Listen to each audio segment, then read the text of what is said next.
Good morning, everybody. It's 9:01 a.m. We are reconvening in City Council chambers for day 2 of our special called City Council meeting. Before we get started, do want to send a shout out to our basketball team state champions, Coach Groff, everybody on the team. It was tremendous. Wow. All I can say is wow. And I also want to send a special shout out and thank you to City Manager Hull for organizing their escort back into town. It was really impressive. You could hear them coming, and it meant a lot to them. So thank you very much for doing that. It made their day extra special. So, sir. And with that, Mr. Sims. Thank you. Good morning. Morning. Everybody get some rest? Probably not much. That's all relative. It's not much after staying up late. Well, glad to have everybody here today. Looking forward to a good day today. Just spend a minute to recap. Yesterday, you all shared some of your most rewarding experiences in public service. And we took a little bit of time and looked at DISC. DISC talks about our personalities and how we communicate. And the intent of that, the whole purpose of that was try to understand each other so it increases communication and teamwork. And that's one of the things. I was reviewing some of the notes that I had from my interviews, and all of you all pretty much so said you wanted that to happen. After this, we took some time and looked at the foundation of your organization, the values. And you all came up with your values. Where's the final value? Lift up. Okay, The first one. The second one here. Leave it better than you found it. Integrity, trust, faith, and purpose. And I think those are great values for your organization, and that's the foundation.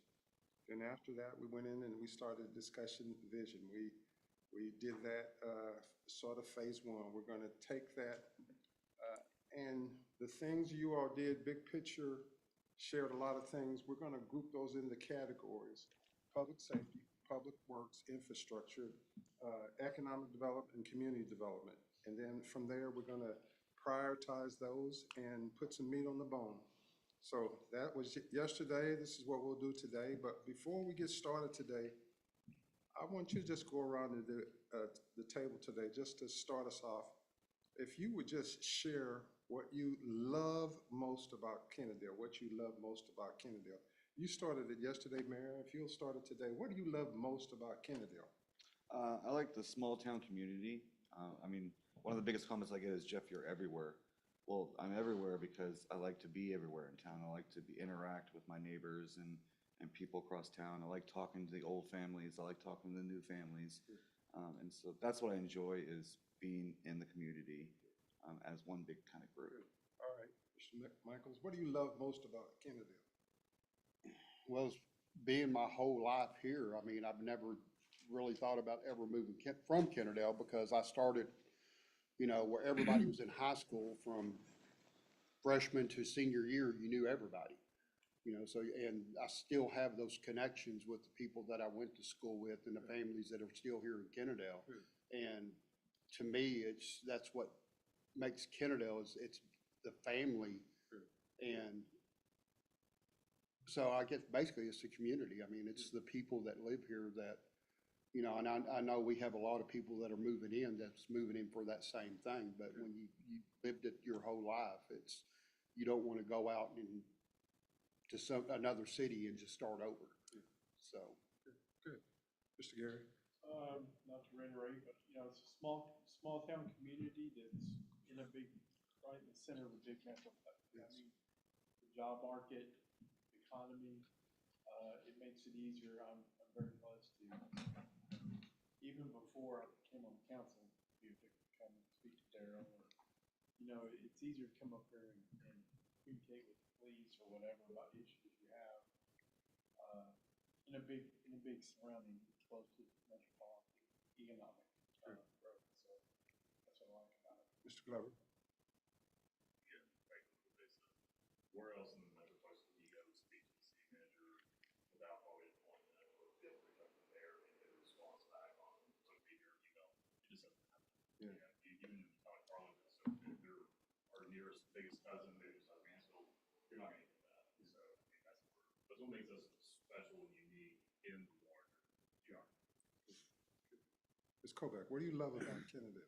I like Kenneth, I grew up there, and, so it's always been home. I've been pretty much all over the world, nobody's come back here, and what I like most about it is that, every time I come back, there are things that are unquestionably the same, but then there will be things that have changed, and it's always been fascinating to me to watch that evolution, I guess you could say. Good. Mayor? I didn't grow up here. My dad was in public education, so we moved somewhat frequently. I graduated from high school here, and I started my career as a teacher and coach, and it's always been home. And no place I've been ever had that before, and that's why, we moved here back in 2020. I love the sense of community. I love being able to be in AT&T Stadium in 15 minutes, or Black Field in 15 minutes, the airport 20, 30 minutes, and I think you saw our sense of community on display last night. We had a big school in Houston. I think our community had more fans there. Wow. It was just really impressive. Good, good, good. Darrell? Well, as an outsider, and I've been here for 28 years, but in the same sense of serving Kennedale, everything that they say is Kennedale. On a part of serving as a servant leader, it's providing that service of excellence to them with the idea that we can sit down and we can talk and take the time to listen to what the needs are. Good. I believe we do that better than anybody else in this metroplex. And it's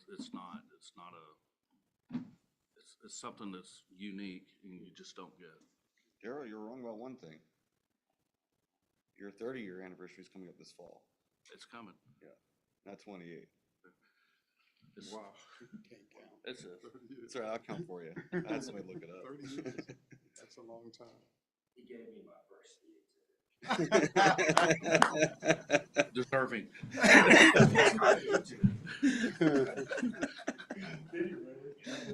Changed my ways once I got into school.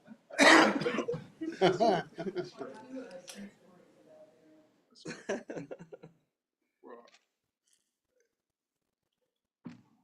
just so you know, I love city government. I mean, you said that there's there's the state government, there's the federal government. You can't pick up the phone and have a quick conversation with the head guy at the state of Texas, Governor Abbott. You can do that here. You can't pick up the phone and have a conversation with President Trump. You can't do that, but you can do that here. And it's the most responsive, most interactive. I mean, I have seen everyday, ordinary citizens make impacts.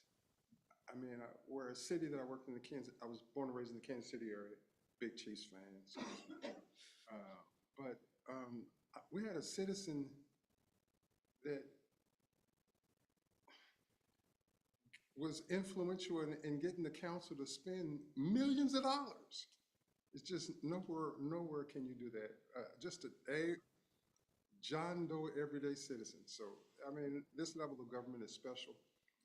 With that as a foundation, it's thrilling for me to hear how you feel about Kennedale. I mean, that's why I work with cities, because it's special. Y'all ready to go to work today? Let's do it. You all gave me a whole lot of things about, over here. Oh, yeah, I know, but I was looking for the vision. These are the things that you told me need to happen in 10 years to reach that, foster a safe, family-oriented, thriving community that promotes a better way of life. By the way, you'll be able to spit that out. I mean, it's going to roll off your tongues, I mean, a vision statement, if somebody said, what's the vision? Bam. And people, I can tell you, been doing this in a while, they're going to spit that back to you too. You said false, family-owned, thriving, they're gonna spit it back to you, promotes a better way. They're gonna tell you what's your vision. They're gonna spit it back to you. So be prepared for that. But having said that, these are the things that you said are important to get to that. Now what we want to do today. And by the way, thanks Kenneth for finding the blue marker. The keypad deal that pulls out, there's a little void, and I just pulled it out and looked, it's sitting out there. So the marker on the podium, there's a pull-out for the keypad, it fell behind it. So I got 4 areas here. Can you all tell me the things that belong under here? Public safety. Because what we're gonna do is start grouping these things together. That's the big, everything now, we're gonna start narrowing it down a little bit. And after we get everything grouped together, then we're gonna prioritize. Okay? Yeah, if you don't mind, when it gets added to this, mark them off. See which marker we're gonna lose now. Okay, what else belongs under public We safety? have a new police station, public safety, well, hold on, let me slow down. I think I put them all back in the thing and, except for the little.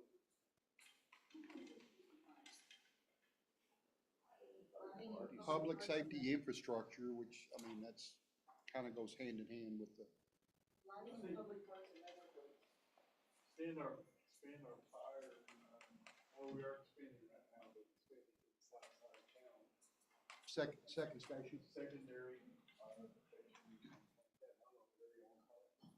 You see crime prevention? Yes, that was on there. Exit or you want right there? What is that? Some of these What- make them. Because we're making a new one, right?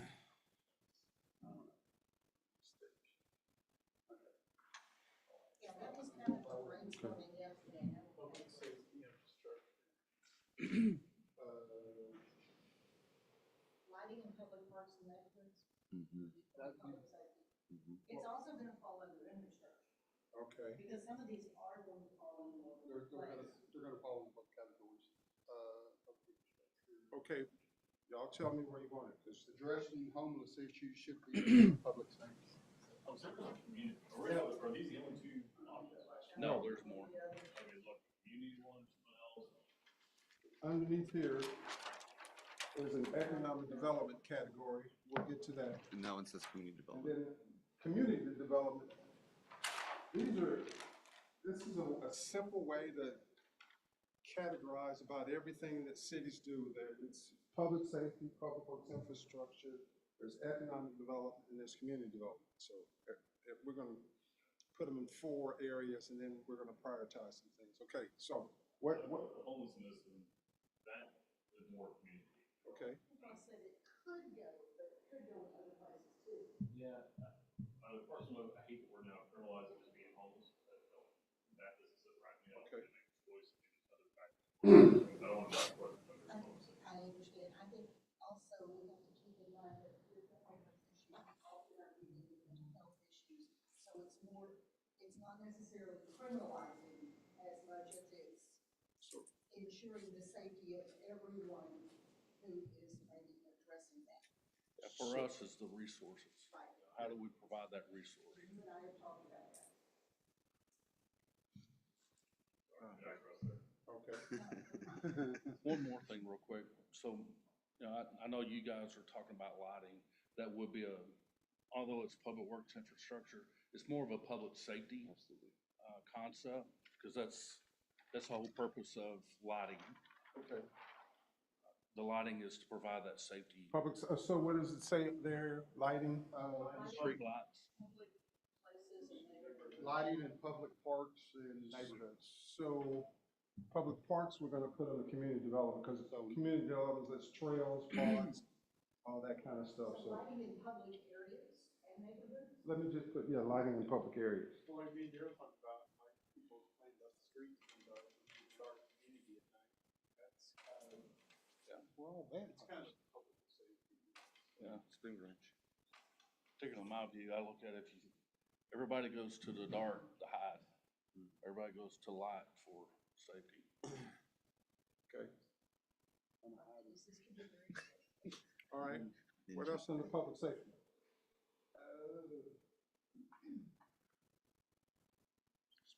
Roads, parks and trails, community entertainment, destination, community, rail stop, variety of business. Equipment? I think we're good on that. I mean, public safety, I don't see anything. Okay, so now that we're narrow drilling down, what else? Okay, we were doing everything, but is there anything we missed on public safety that needs to happen to get to that vision of being a safe, family-oriented, thriving community?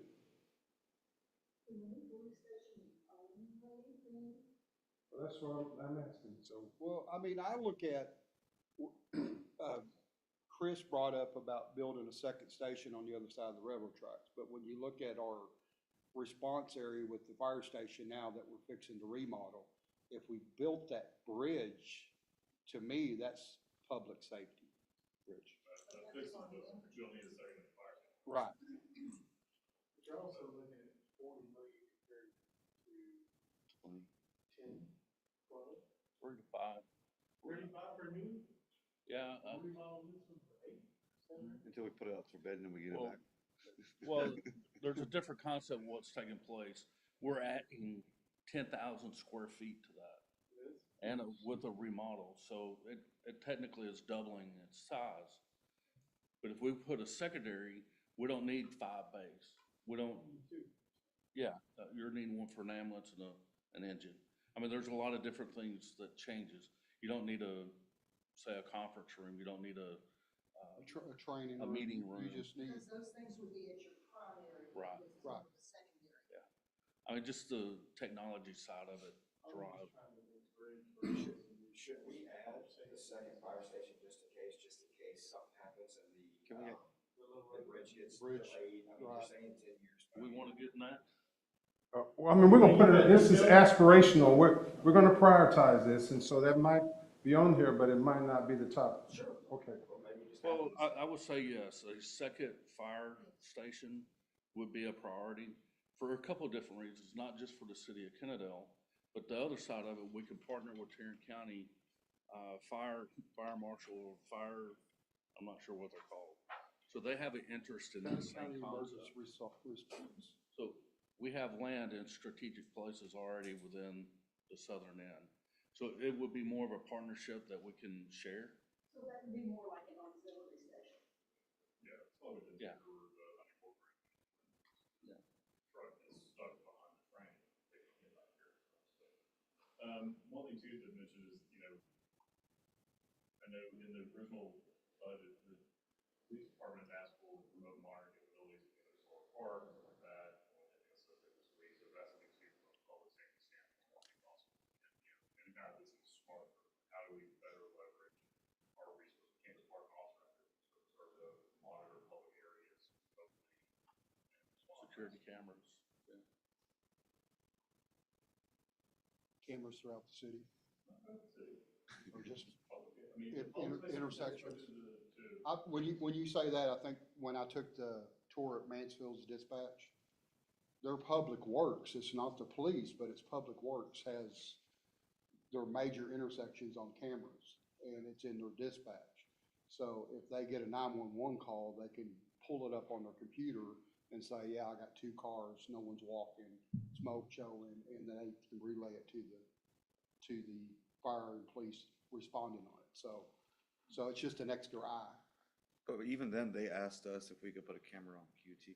So even our dispatch is asking us to put the cameras that you're requesting up in certain areas. Tara, what is that camera system that they can just, I don't remember the name of it. Huh? Block is getting sued right now. Yeah, Block's getting sued right now. Well, yeah, go ahead. Oh, are they? Police department asked for it, yeah, come from the budget, so they just from a federal leveraging the resources we have on our whole body, or like another right. town. So, You kind of want some smart growth and all this. so I'm listening to you all, and you've got the physical, but I haven't heard much about the human resources. Personnel. Well, we've kind of hired more officers. Like, we were understaffed a few years ago. Now we're almost to par, I would say. So Okay. I don't think For that's a high 10 years to priority be a for me. foster, I mean, I'm just asking, do we need to put that component on this list for us to prioritize? Well, I know the chief wants another captain, so, we can put that on the list, I guess, which would be staff.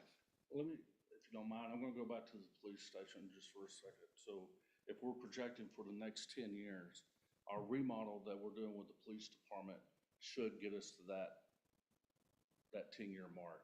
So that's the reason why we're remodeling it, to get us to the next 10 years, to get us to that next step. If we need if the city continues to grow, we have the development come in, we're gonna need that. But it's not something that we have to address like today. You know, 6, 7 years from now, we probably do need to address it, start preparing to build a new police department.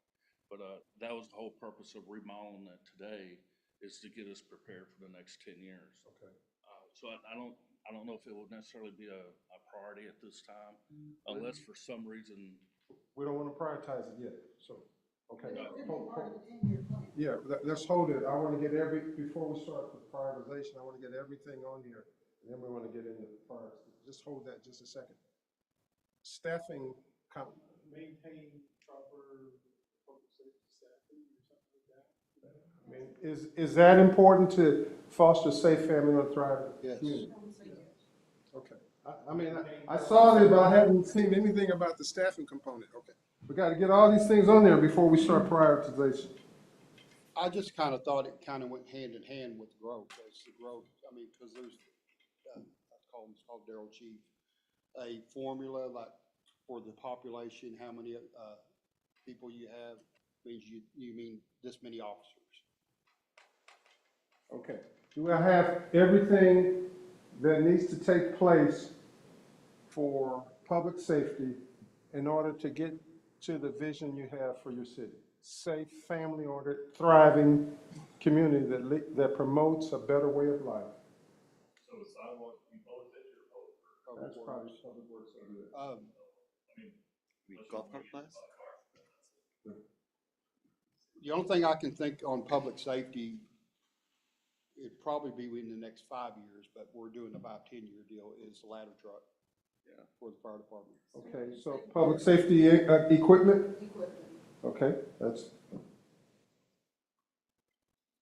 And I guess I can do the same thing with the patrol cars too. I mean, we're constantly recycling them, or not, I guess replacing them as they get up in mileage. So if we just put public safety equipment at this point. it'll take care of both fires, cars, ambulances, everything. Which when we start drilling down, we're gonna do that. Absolutely. We're getting everything, we're gonna, I don't want y'all to get ahead of me. Y'all already, this is an action, they're ready to start solving it. But I wanna get everything on here in these categories, and then we'll start prioritizing, but we're not there yet. Equipment, and we got staff, okay. Everybody comfortable? Okay.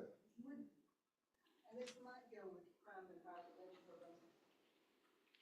Awareness, public awareness. Well, that's prevention. Okay. That's Education. That's why I said it might go with that. Yeah. I wasn't sure. You know. All right. Public works. Roads and bridges? Bridge. I mean, I'll take bridges, but. Yeah. Yeah, you're right. We have there, a yeah. couple of bridges. Yeah, you're right, you're right.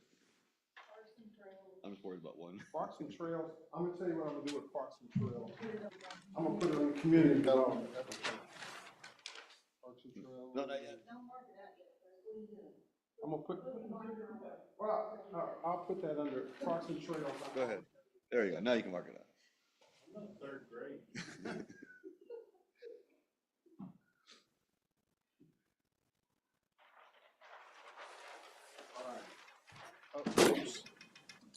Daryl's the one that There's the caused that. infrastructure. No, I Just had falling to- apart. Yeah.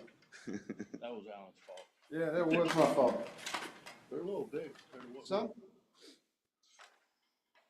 I know we didn't really do a lot of them. I'm gonna put it there for right now. We want to add Broke back. sidewalks. Bike Or would paths. that be That's walkability. parks and trails? You just call that walkability, right? Yeah, but we have a parks and trails and it just wasn't wrote down. Right, I think sidewalks fall under walkability. We, yeah. One thing that I would like to add that we don't have here is erosion on our creeks and stuff like that. Erosion prevention, Yeah. stormwater, yeah. I mean, we still gotta fix the north half, is getting aged on Well, the I water mean- pipes and the sewer pipes, like around Delaney, that's getting up there. Those are clay and they're breaking. Or maybe I should say address erosion. Well, I mean, we have addressed it in the past and we just haven't done anything, so. Okay. Pardon me? Oh, absolutely.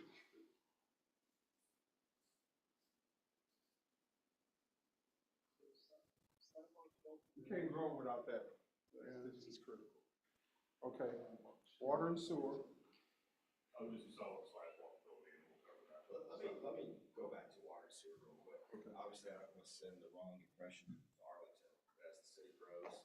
Is it our intention that we want to stay with them for the next 10 years? Forever? choice, do we? Forever? You don't want to throw it out there. We're capping those wells, we don't have a choice. Well, we can go to Fort Worth, but I think everybody knows that Fort Worth water is not as good as Orange water. Okay. So on public works, you got water and sewer, you got streets. I would just say streets, roads.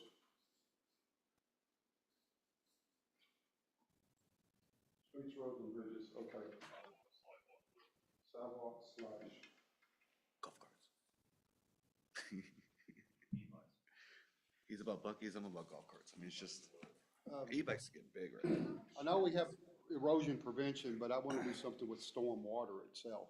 Because we have a lot of That's part of, bar ditches and That's stuff like that. actually one of the most expensive things we pay for is that stormwater. Our expensive tax. $45 minimum tax. Something of, 120, 115 or something.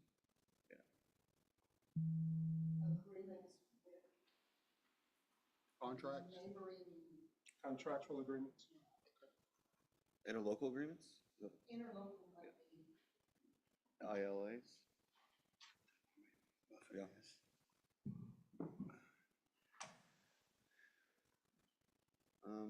One thing we're missing from there too is our, ETJ. We have an ETJ, we should not ignore that too, the possibility of But that wouldn't be a public, incorporating them one day. that would be a community. Community? Honestly, with the laws, we can pretty much just I get rid I of it. understand. That make them I know, impossible. But laws can change. So we put legislation, if they could improve and expand infrastructure on the municipal service. Okay.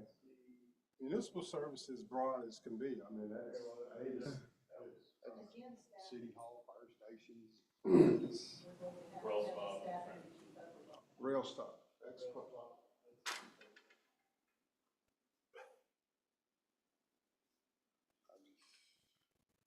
Okay. All right.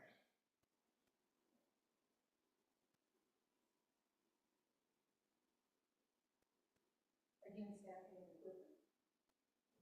That's, you know, let me tell you something, as a former city manager, that public works equipment gets pretty pricey. Yeah. Bad as a ladder truck. And also, there's some of the interlocal agreements coming in. Can't be, some of that stuff that we don't buy up. We put transportation also. Okay. I hate to say this, but public transportation. Okay. I mean, they built the bus stops. Would that be rail stop public transportation? That's what I would add it, just add it on that rail stop. Are you talking like bus service? I don't want bus service, but, Like ours, and little Toyota Sienna minivans running around town. The self-driving cars in Ireland? I'm still driving. Slow driving. What is it? Hey, but the Metroplex seen the doesn't have self-driving? a Maybe in transportation. Well, do we have it? 10 For, years, we'll have public to have works. drone parking. I mean, you've got your streets, roads, and bridges, you got your sidewalks. Erosion's an issue, water, sewer, stormwater, rail, transportation, staffing and equipment. Do I have it? Yeah, That's a lot of expensive stuff. And is this where, okay, and going back to the thing about municipal. I got one more. Would that fall under public works or would that fall under the? So a municipality has police, fire, water, sewer, street roads, bridges, parks, recreation, building construction, code enforcement, human resource, finance. Those are all, so municipal services A to Z. Yeah. We probably need to add a new public works building. Okay. What? So facilities. So What's wrong? They got a nice one up there. It's not that old. You mean the bays? I mean, it was built in 92. What the heck? That's older than my kids. Yeah. Okay. Should I mark that one off since we covered it in general? Yeah, go ahead and mark it off. I know we have streets, roads, and bridges and stuff like that, but I'm thinking like traffic lights too. we'll add it on the community side here in a minute too. Traffic lights? No, the municipal. Wouldn't that be public safety? Huh? Traffic lights and signals. Well, it's public works. I mean, but as the city grows, I mean, you want to start removing stop signs and actually putting lights in.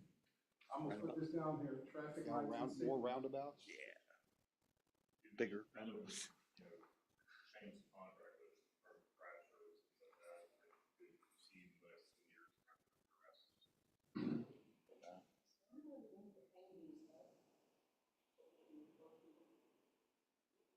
We put them like behind the wall line. Bobby Joe to stand there and hold it. Well, I think she's taking minutes, right? Are you taking minutes so you can have a, never mind, I'm just joking with you. You see that D look she gave you? Yeah, Are we good? I felt my eyes burning. Pull this off. We just go put that back behind Jeff's seat. Or, I think some of these other small ones here, we don't need anymore. Well, Take these I'm down. gonna keep it all, We'll just take some of these down, we're not really using these as much now. Or groups. Stack them together, yeah. stack them together.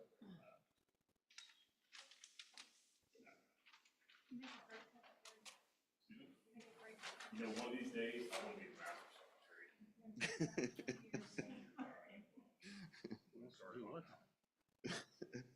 You're inspiring us all. You're an inspiration to me. Community development. So community development, you're gonna have your parks. You're gonna have your trails. Neighborhoods are in part of the, community development. This one's pretty encompassing. This one's really, a lot of cities put a lot of departments under community development. Community development.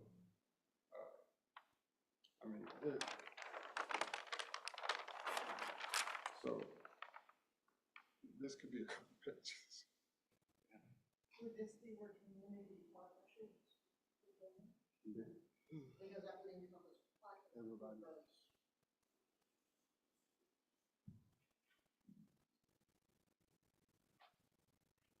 Developed south and southwest corner of the city. Is that an economic development issue? I think it's building a community, when housing or business, Or is that, I mean, it could be both, I guess. events are definitely here. Event center? Civic center, I mean? Destination could be economic development. Community events, Civic center? scratch out, civic center, absolutely.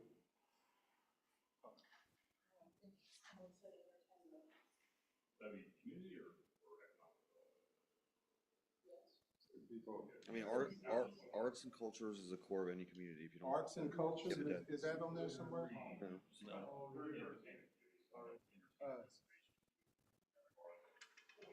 That'd be nice. Is arts and culture on that list? No, sir. It should, I mean, that's part of community development. Art and culture, yeah, that's just everything in a nutshell that we're talking about, basically. Okay. Civic centers, and Do we say that? destinations, and everything else like Do we that. say that? Community or economic? What is that? Entertainment. Are you doing it for people to come together, or are you doing it to generate revenue? Yes. Sure. Exactly. It's on the economic side. Okay.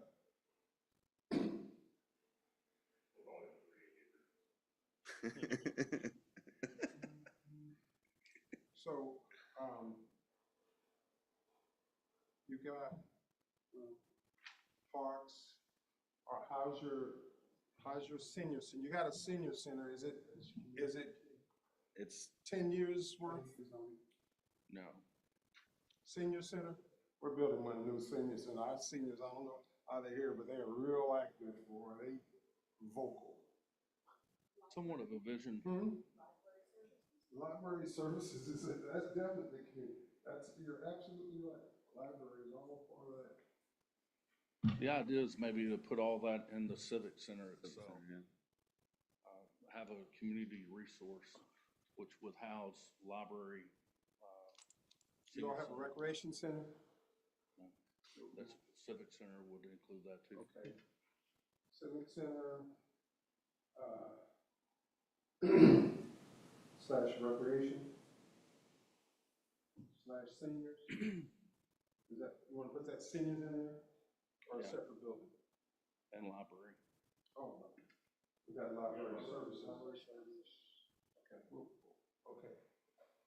So, what else is under community development? All right, planning and zoning is under community development, absolutely.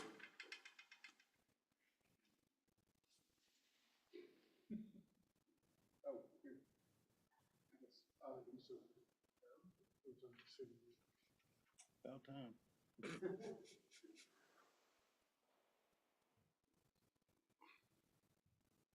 So we got parks, we got libraries, we got recreation centers, we got senior services.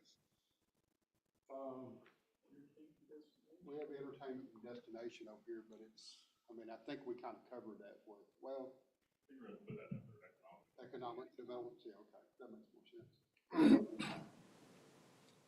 So Mr. Michaels, you were telling me about when I come in off, Bowman Road, Bowman Springs, to the right is those, some real nice houses. To the left, you said it's Arlington, but it's a green area, Yeah, it's the nature preserve. nature preserve. So, you know, do we have, I think about for us, preservation of green spaces is broader than just parks. The parks is something that's active, some we just leave in its natural state, but we're not gonna develop it. Well, I think a lot of that is, I mean, we have a lot of flood zones. So basically that is kind of there's nothing we can do Green with spaces, spaces. So okay. that's our green space. Okay, so preservation of green space, I mean, you wanna keep, well, you probably have to keep those Right, flood zones in there, okay. right. I mean, I don't wanna belabor this, I don't wanna extend it any longer, but I wanna make sure, Well, I think that'd be something we do need to put on there. what's that? Preservation's our green space. The reason why. It's a priority for us, but that's, I mean, but we do have some areas that just will never grow because it's out of the flood zone, but it's still close to the flood zone, but it's close to a road to where you can't do nothing with it. Pennsylvania and Bowman Springs is one area. Well, I'm looking at, there's also places that we're currently calling a green space. In 10 years, it may not be. We're looking at a city that has 60% of its land available. So when you look at it in that concept and you have a developer come in and say, hey, I can come in and put a 5-story apartment complex and all I need is this. Well, all he's gotta do is raise it 3 feet. That's no longer a green space. So if we're wanting to preserve that, we may be, I think it's something, it needs to be at least mentioned as saying, hey, we got green space, how do we want to control it? Yeah. How do we want to preserve it as we move forward? That's If it's a priority. That's a good point. So I'm thinking about, we have Mount Lebanon Baptist Camp. So that's where a lot of the Baptists go to retreat. It's a Baptist retreat. We don't want them turning that, hundreds of acres into some development. So that's preservation of green space, even though the city doesn't own it. There's a Dogwood Canyon Audubon Center. You know, we don't want that. And there's a lot of land around it that we're trying to buy up to keep it green. So that's, I'm just saying that if you're gonna, there are things that are not in public areas that we've taken a position that we want to preserve it, even though it's not ours, we want to preserve its green space. And it's something to think about. Okay, community development.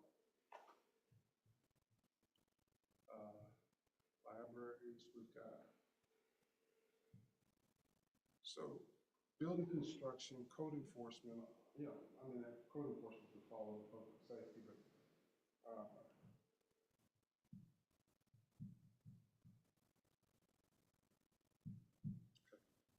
I'm looking at everybody comfortable.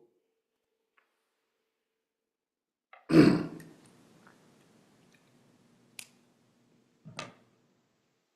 don't know, this one has kind of a.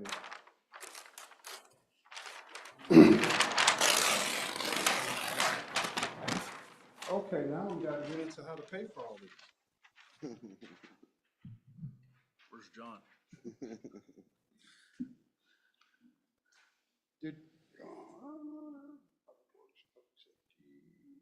I think on that community development, we need to address the homeless, right? Because we didn't do it under public safety. And we did do it under public works, so that should be part of a program or something? Or would that be partnership with churches? I don't know. This one's, I'm gonna, if you allow me to, I'm gonna put this right here, and we'll, all right, yeah, because that one, the back of that is kind of, all right, economic development.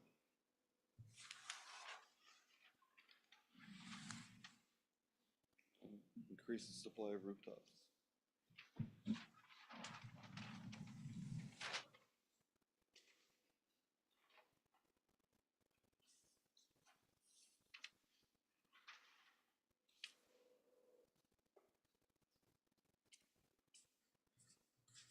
What else?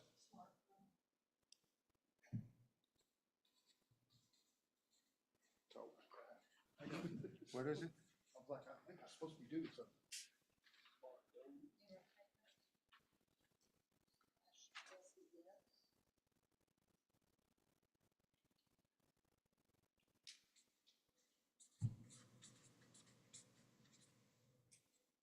Somebody, I heard somebody say something about there's a discussion about a restaurant coming in?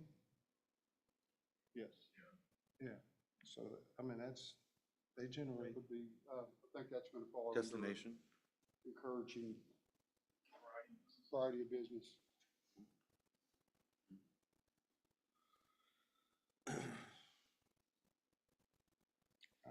I know that was on there, increase the tax base, wasn't it? Yeah.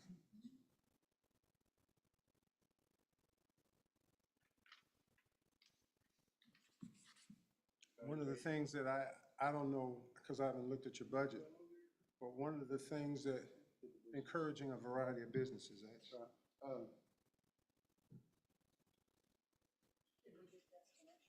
Yeah, I Mhm. don't know if we did or not.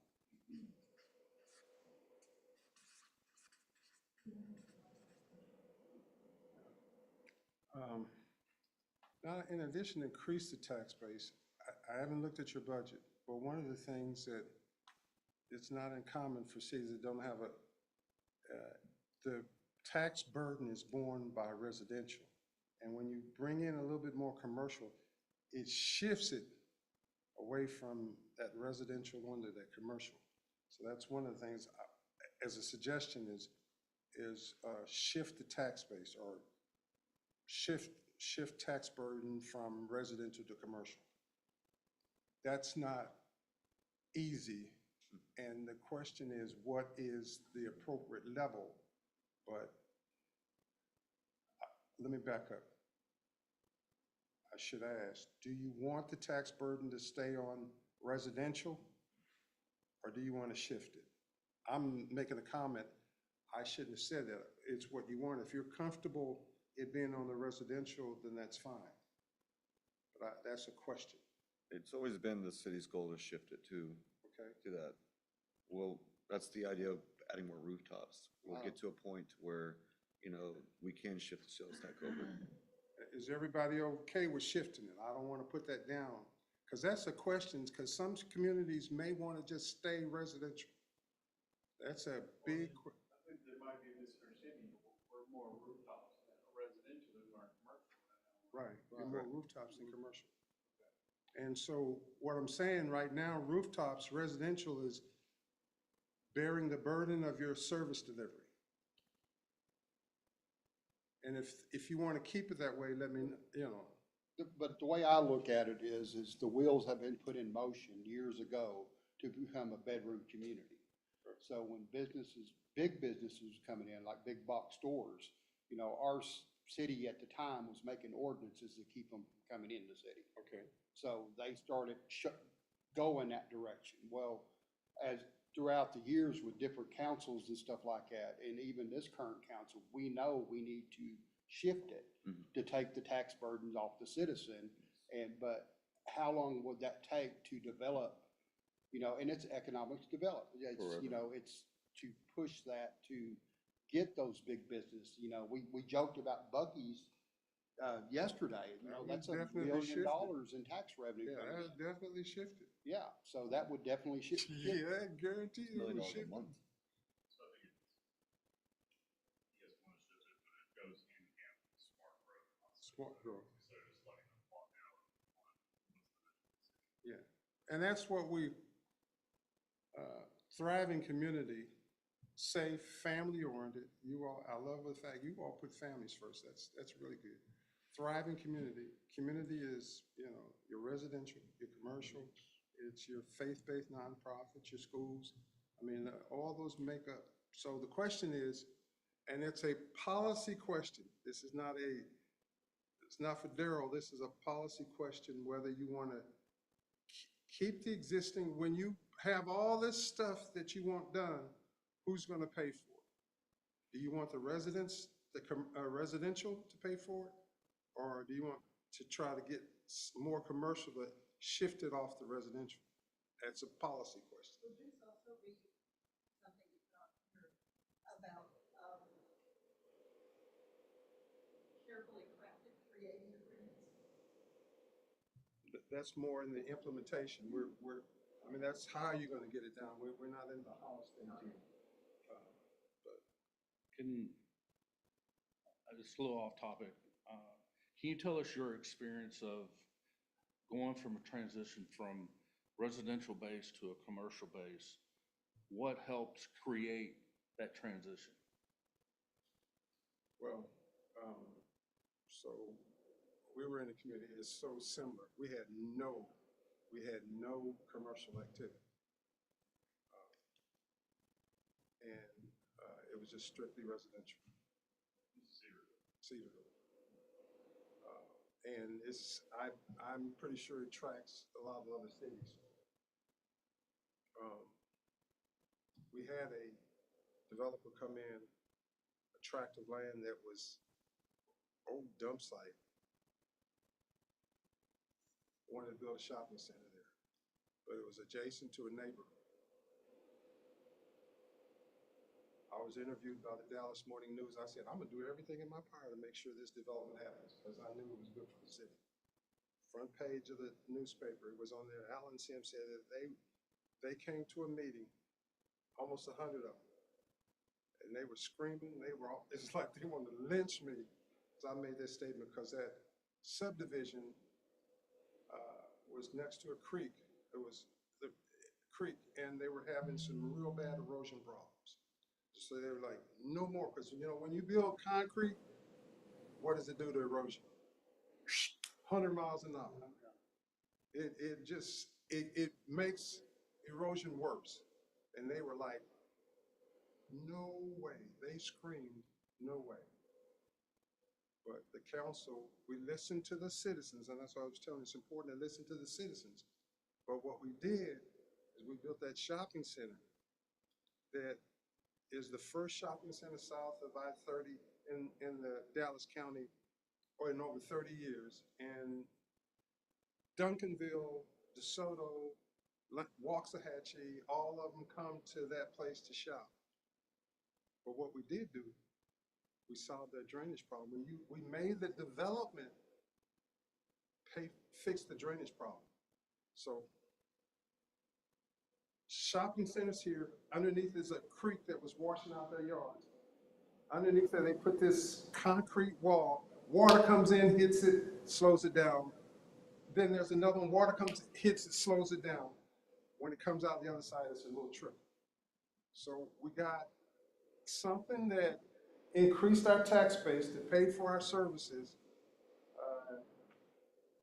but we had to make a tough vote. And I was city manager then, but the council, I give them credit, they made a tough vote. And all them opposition saying, no, no, no, no, no, they voted for it, but we solved that problem. And I want to say this and I'll shut up. There's not been one drainage complaint, and the people that were adamant against it, they are in that shopping center all the time. So How do you, the developer, agree to take on that responsibility we made them.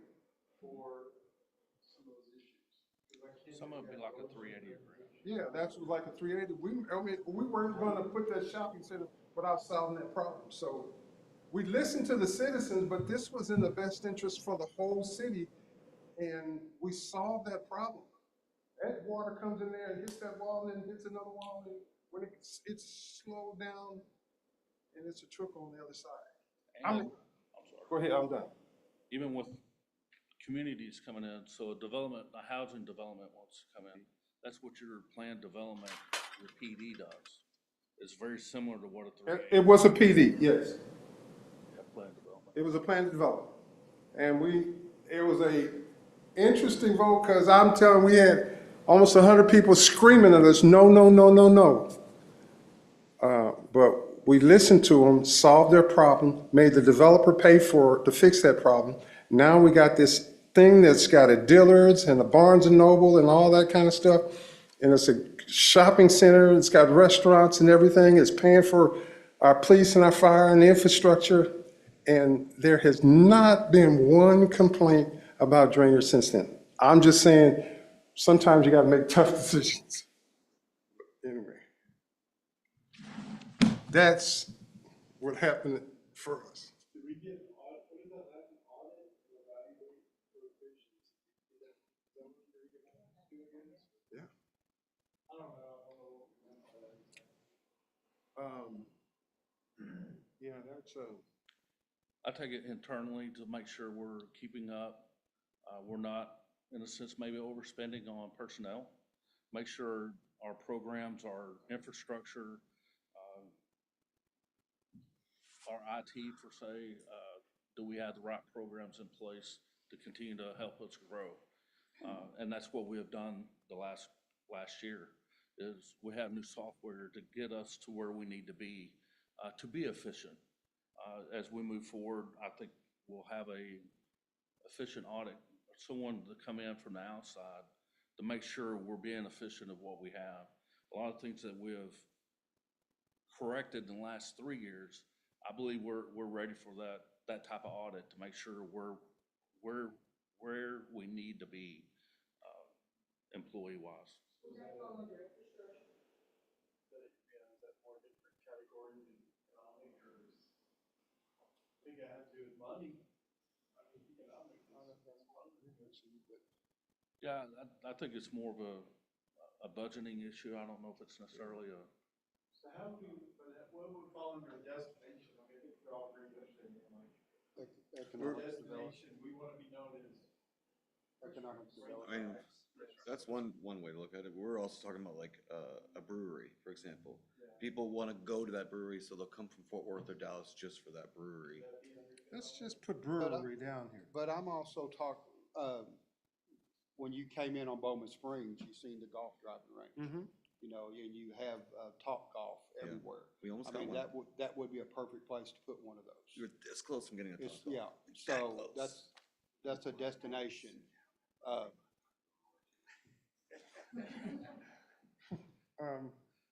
I'm also been thinking about, because Mansfield has expanded and they're making facilities to From do this like, place.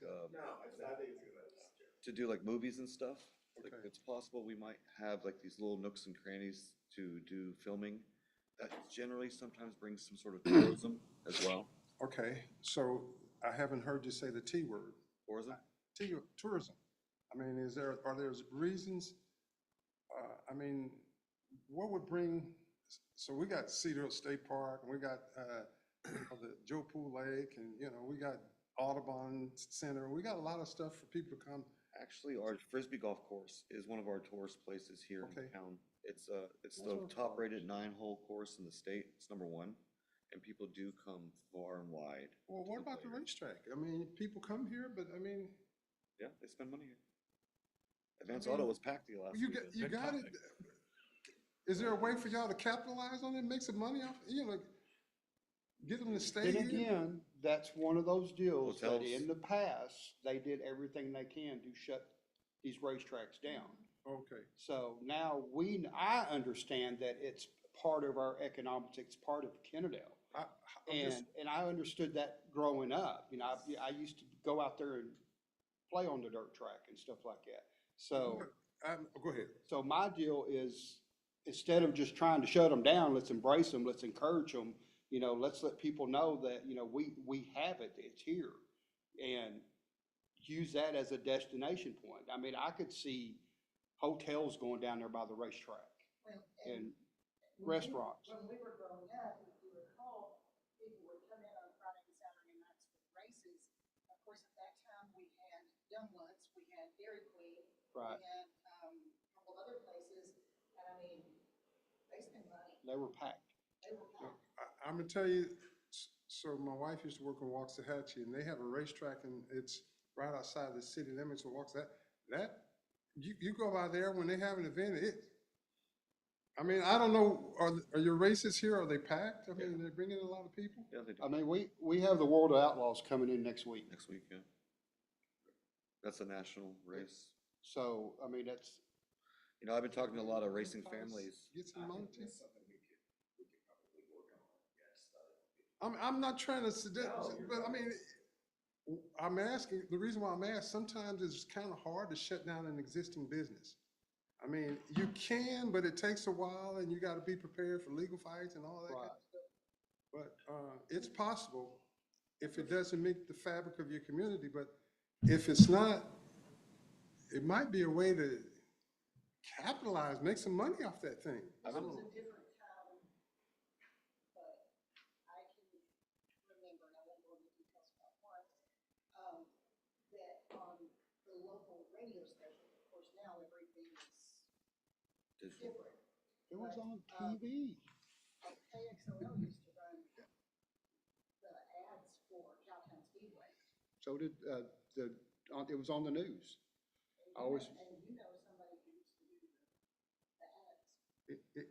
Is it, I mean, I bring up a bad subject, the racetrack? No, not at all. Take the brewery, for example, like, I They was, started- a couple months ago, Cowtown Bricks, over there, warehouse, Zelknap, east of Fort Worth, had some of the best barbecue. Yeah. I've had. Yeah. And I mean, Well, what like, is- we could capitalize something like that with Yeah. the racetrack. I've been talking to a lot of racing families because they have money and they all own businesses about somebody partnering or opening up a skating rink right next to them. So Kenneth and I, when we were working on the future land use plan, we wanted to embrace the racetrack. And so we've designated that like a entertainment / commercial district. And I think we I'm could, gonna leave that alone, because I'm sensing there's some mixed feelings about racetracks, so I don't know, y'all decide what you wanna do. I mean, That's a policy issue, but I'm just saying that it's here. That's the whole thing about it. So, I mean, we either let them operate as a business and not leave them alone, or say, hey, you know, we want to be a part of it. Well, Decisions made in the past, or 10 years ago, and try to put it down at face value. Oh, I guarantee it does. It didn't benefit anybody, 10 years later, we're still dealing with costs of higher citizens. I think my deal is when you go back 10, 15 years ago, Kennerdale was dry. So there was no beer or wine sale. Well, then all of a sudden the citizens are like, oh, beer and wine sale. All right, let's shut down the track. And I'm sitting there, these people stop and buy beer before they go to the track. And we just missed out on a lot of sales tax because of that. You know, if you really wanted to turn it into a destination, based around the racetracks, you could also maybe find someone who would be willing to put in, say, and I'm just talking off the top of my head, a small, classic car museum or something like that. And then you kind of got Bennington. some connected themes that could potentially bring in money. Right. That's all I'm saying. This is a policy decision. It's in town. You got a couple of options. You got an option of continuing the path to get them out of town, or you could also go another path to capitalize it, because they're coming. I mean, a lot of people come to race. I mean, race is a big thing. It's a big thing down here. Okay, I'll leave that alone. It's something for y'all to decide. What else? I would say this you- council's not against the racetrack. I'm not. I don't think anybody here has ever voiced anything against the racetrack. You were, that's part of you growing up, wasn't it? Grew up here, you know, it's like no big deal. I Is kind of there- miss them when they're running during the summer and the Yeah, winter I guess time it is. hits. I miss the. Yeah, the buzz. Oh, residential wise, yes. Okay, so the If y'all residential. want me to talk on it for a minute, I will, Yeah. On what? about the racetracks. Go ahead. So we had a city manager that came in new to the city in 2006.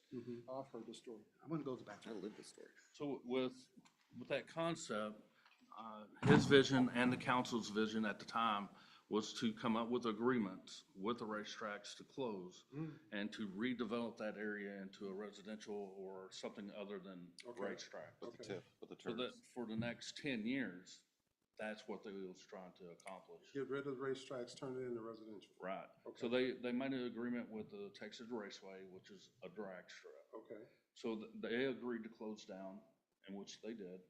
And the city went into an agreement with them to help develop that land into a residential or whatever. So in that same concept, there was two other tracks, and both of those were dirt tracks. okay, So out of that, one of them was called Cowtown. They closed, and it was on their own. It wasn't really about the city, but they closed, okay. which left one racetrack left. Well, they didn't want to close. So as all this transition starts taking place, they continue to fight it. Mm, As the city continued to move on, that city manager moved on as well, along with a new council. Okay. comes on board. Which starts bringing us to where we're at today. Okay. That dirt track is still there. Okay, So in the last 3 years, we have started trying to partner with the racetrack, promote the racetrack, promote economic development coming Okay. in. One of them's like this World of Outlaws. That brings in 5,000 to 6,000 people on a Friday night, 5,000 or 6,000 people on a Saturday night. So there's a lot of positives come through that. One of the biggest things is having noise complaints. So in a sense, the older generation of racing doesn't bother them. It's just another day. okay, But as we continue to grow on a residential side, on the east side of our town, okay, this is just my opinion, I'll Okay. insert it, is that the city manager and the council at the time was promoting that complaint process okay. to build hey, let's get them out because of all this complaining. That's fair to say. Okay. 100%. So do you, I mean, does this council want to get them out, or what? I mean, It's like the only the only thing to do around town, really. I just need to, I mean, well, if y'all gonna okay with keeping, let's make some money off of it. Yeah, I Right, that's agree. what I'm saying, and that's the only thing that people have to drive down the Parkway to get to. I completely You know, agree. back when, we were in high school, of course, the football game was played across the street, so everybody went to Young Bloods and, Burger Box and Dairy Queen and stuff like that after the football games. Well, then they moved it to, I call it the high school, but it's the junior high, so that's where the football stadium was at. It was the high school. Right, so when everybody would leave, they would go to Dairy Queen and stuff like that. But then when they relocated the high school now, on the northeast side of town, nobody comes into town anymore because they hit all the businesses in Arlington after the football game. Okay. So we lost the schools draw because of the location of the new high school.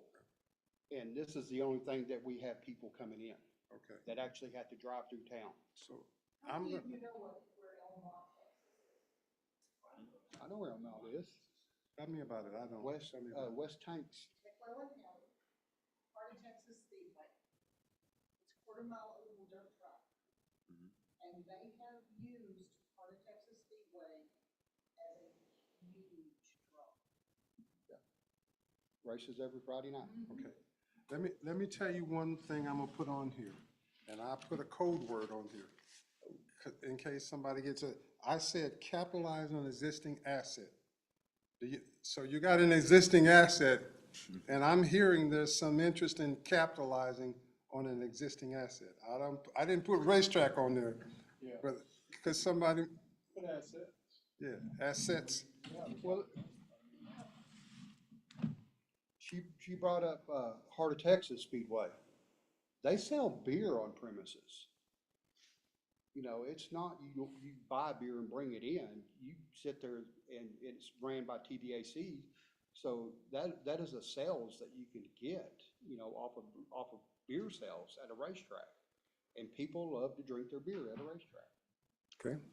I mean, that one, when I used to race, when we would go to Waco, they would give us a case of beer just to show up to the track.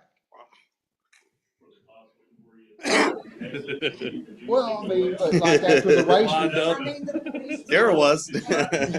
well, after the race, you would go up to the deal, and if you had a car that you raced, they give you a case of beer. So then the next night you raced in Cowtown, you already had your beer. It's 12-pack night at the raceway. I do have to say that as I recall, after the races were over, you did see a, much more of a police presence. They were smart enough to know that there were some people who weren't going to be responsible. Right. Sure. And I mean, that's revenue.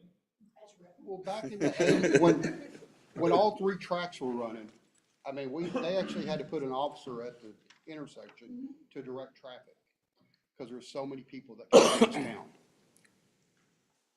You know, you all are having some good discussions about the future. And one of my very first comments was the future of Kennedale is at stake, and that's what you're talking about, the future of Kennedale. And this is a key component, and I don't know, Can I bring up one other asset we have?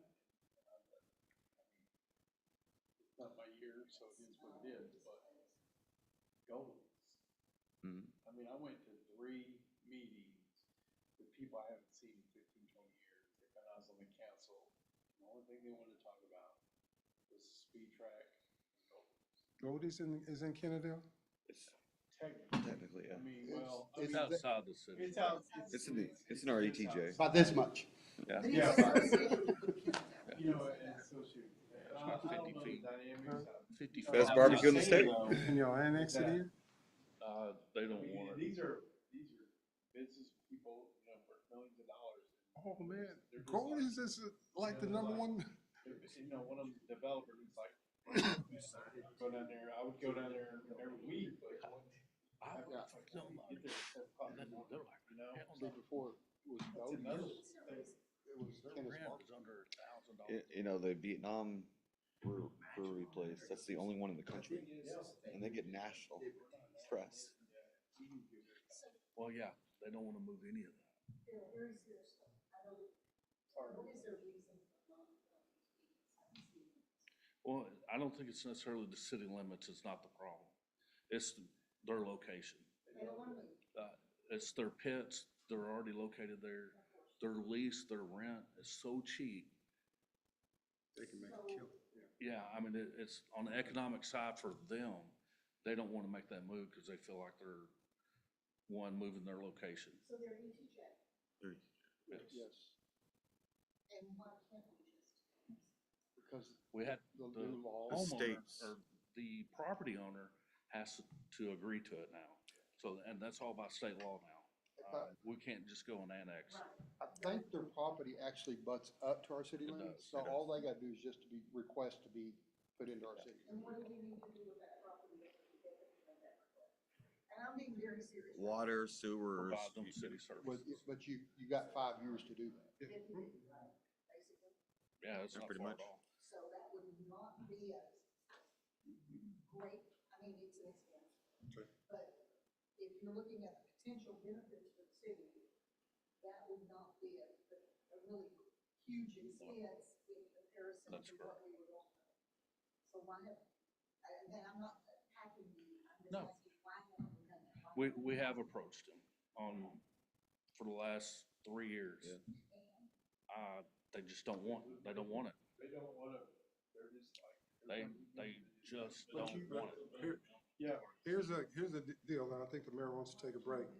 But what you have to do, one of my favorite movies, I love watching those Godfather, I'll make you a deal you can't refuse. That's what I'm saying, what hearing do we have Okay. today? Better description. Yeah, that's all I'm saying, is just, see what you can do. If you look at All the right. sales tax they pay, they're only paying 5.25 because I think the mayor wanted to take a break, is that right? if you come in. Is 10:13. Let's take a quick break and we'll reconvene here shortly.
10:26. We're going to go ahead and reconvene. Okay, what don't we have on the list? Homeless Homeless and issues and audit related provisions. Okay, We were talking about the audit. We just didn't put it down anywhere, I don't think. I think you said that's kind of under your wheelhouse.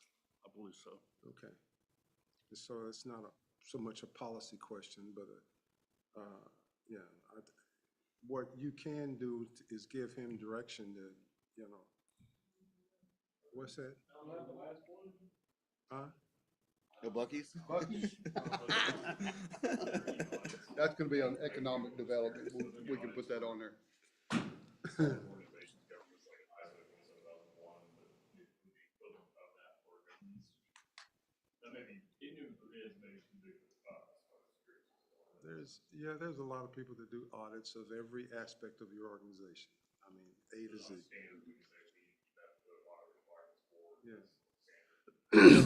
Yes. We do. Yes. Yeah. There we go. So, that, and then homeless, where do you all want to put it? Because we're getting ready to go to the dot exercise. We're starting to prioritize, and once we get the top priority, then we're gonna put, we now know the what. Then when we get into, after we prioritize, it gets into the when and where and how and all that. So we've got the what pretty much all done, except for the homeless issues. Where do you want to put it?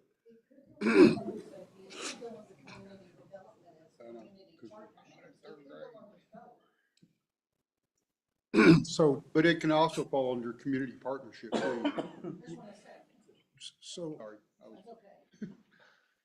I worked, when I retired, my wife said I flunked retirement, I worked in Dallas, and one of the things I was responsible for was that component, and what they tell you about homeless, a lot of people say, You rebel. well, when you talk to them, they say a lot of it is, it's mental it's so, that's why I'm saying under community partners, you should have some kind of interaction with mental health agencies, because I won't say 100%, but a lot of that, there's some mental issues related to.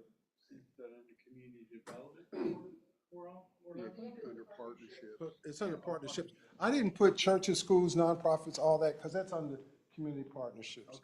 The county's been pushing for that initiative, the mental health And initiative. it's, a lot of the homeless issues are mental health related. Yeah. I mean, you're a police 100%. officer, you know that, so. And they used to tell us all the time, don't give them any money because they'll go and buy some drugs or alcohol or other inappropriate things with the money, so. Anyway, that's another story. All right, we got everything? We ready to? I still think that we should put efficiency audit under public works and infrastructure, just so that we know We can do that. that that's right. When we've done some of that with our road study, for example, was what you're talking about. Well, we've I done will say that this. with erosion studies and Yeah, everything erosion else like studies that too. You should put an audit of all your, I'm trying to find the right words to say this. We always brought in outside firms, and they would do an assessment of all of our water, sewer, stormwater, to determine what need, and then from that, you say, oh, you got this amount of needs, then you set that rate to address that need. Like we had a rate set to cover the needs that were established out of the audit. That's it. So we can put that here. And having those fresh eyes on the community. I mean, there's one thing about smaller cities, you don't have the staff to do all that kind of stuff. Yeah. That's why we bring in this.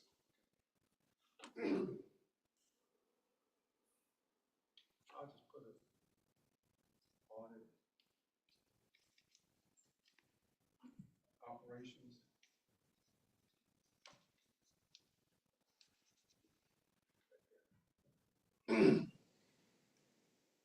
All right. So, start here, since it's up on the wall. Pull out green, since community. Green. We'll start setting some priorities. And then once we get in, when we say parks, if that comes out as a top priority, I'm not saying it is, then we're gonna get into what's specifics. But right now, we got all this and we wanna get the things that are the highest priority and we're gonna drill down into specifics under each one. Take, 3 of those, blue ones, or green ones, 3 greens on your top priorities. 3 greens, your top priorities. Well, I didn't ask for one. 3 greens, top priorities.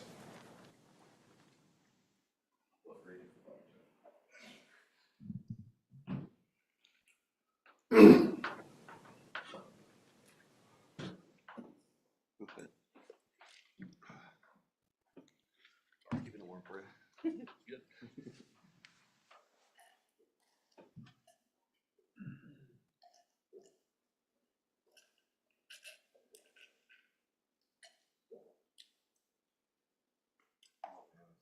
This is like my wheelhouse stuff. 3 greens, top priorities. Community partnerships with each stuff like two or I'd rather not, but right now. Y'all would. No, yeah, there is a priority.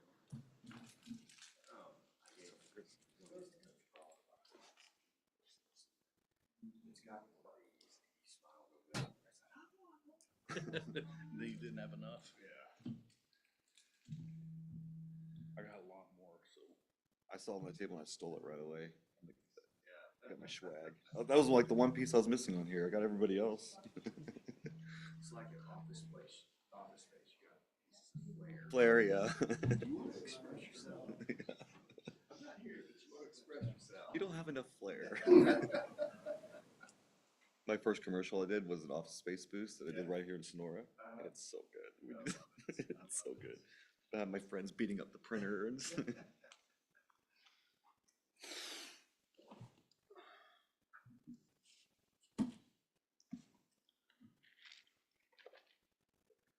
Mayor's right. I have more flair than you. Who cares? Think I'm gonna lose some. You want a stuff. stapler? Can I get you an orange stapler? What is the flare? Oh, like this. Whatever.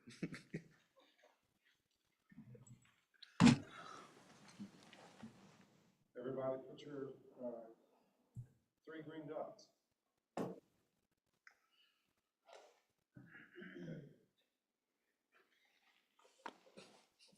Look at this board. Say parks, community partners, and civic center. This is broad because as I understand it, that encompasses a whole lot in that, okay? Those are the top priorities.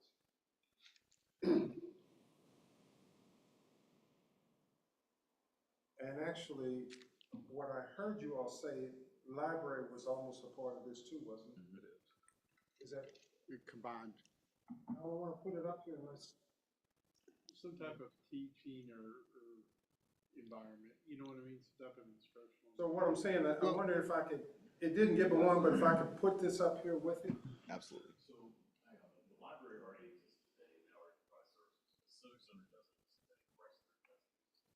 Right. So, to combine the two feels a little, We need a bigger library though, too. I don't disagree with that, but kinda like the whole, There's, cancel the one with Bryce, and the racetrack, we already have a library.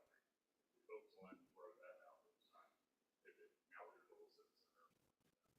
Not saying it's a- there's a city to the north of us that came in and built a whole civic center like that, where it has the library, the senior citizen, the workout deal, conference rooms.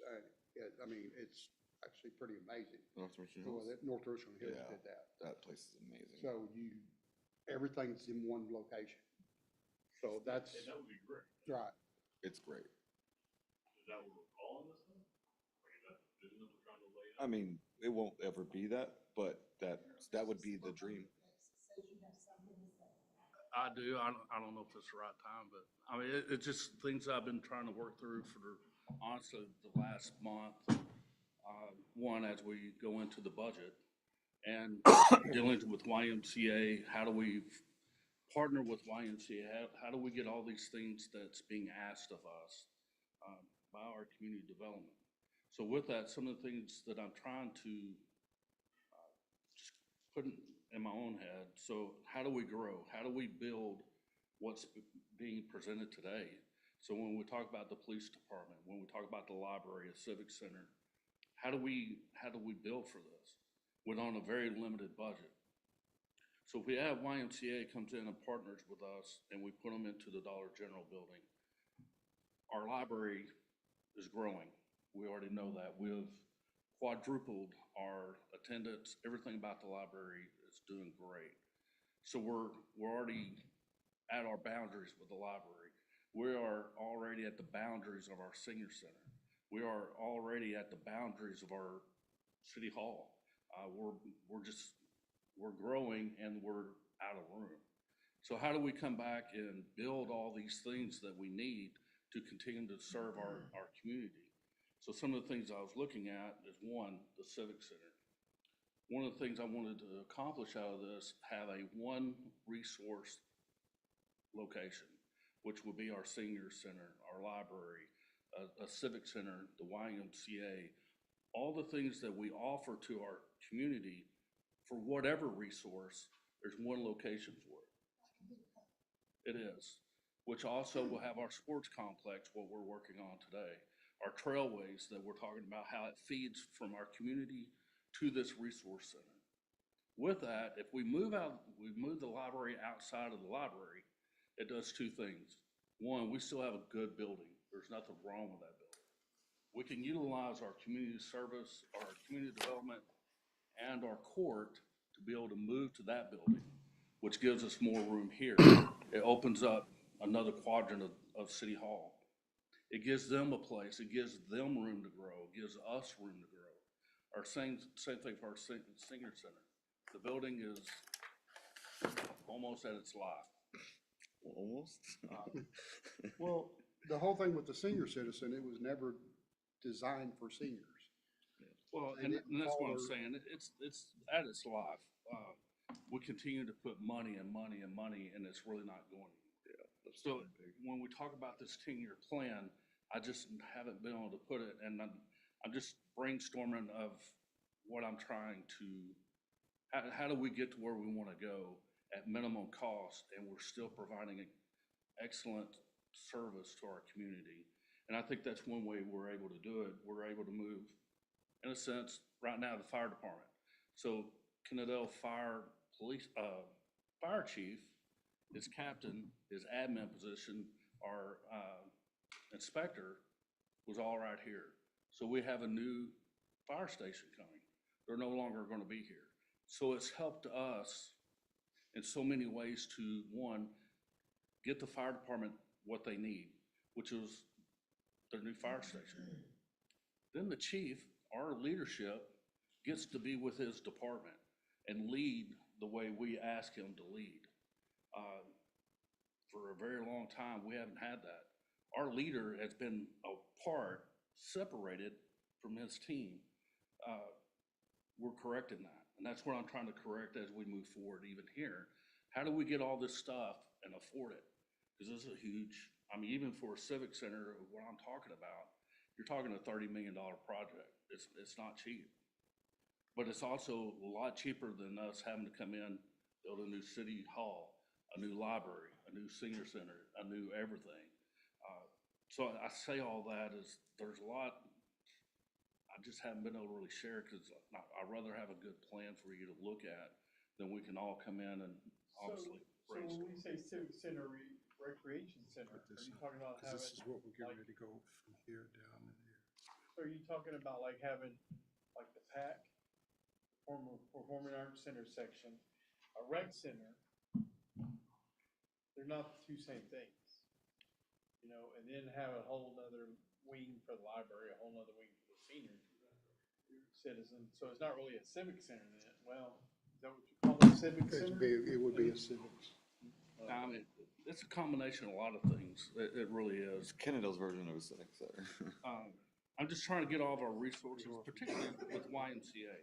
So a lot of services that we provide, YMCA does some of the same services. They're just kind of like on steroids with it. And I think that's a good partner for us to help us control that expense, because it's going to be there. If it's a $30 million project, maybe it only ends up being a $20 million project. And we're providing a service that's, in my opinion, second to none. Every service that a community needs, it doesn't matter if it's health, if it's mental health, if it's how do you go apply for a position, how do I build a resume, how do I do whatever.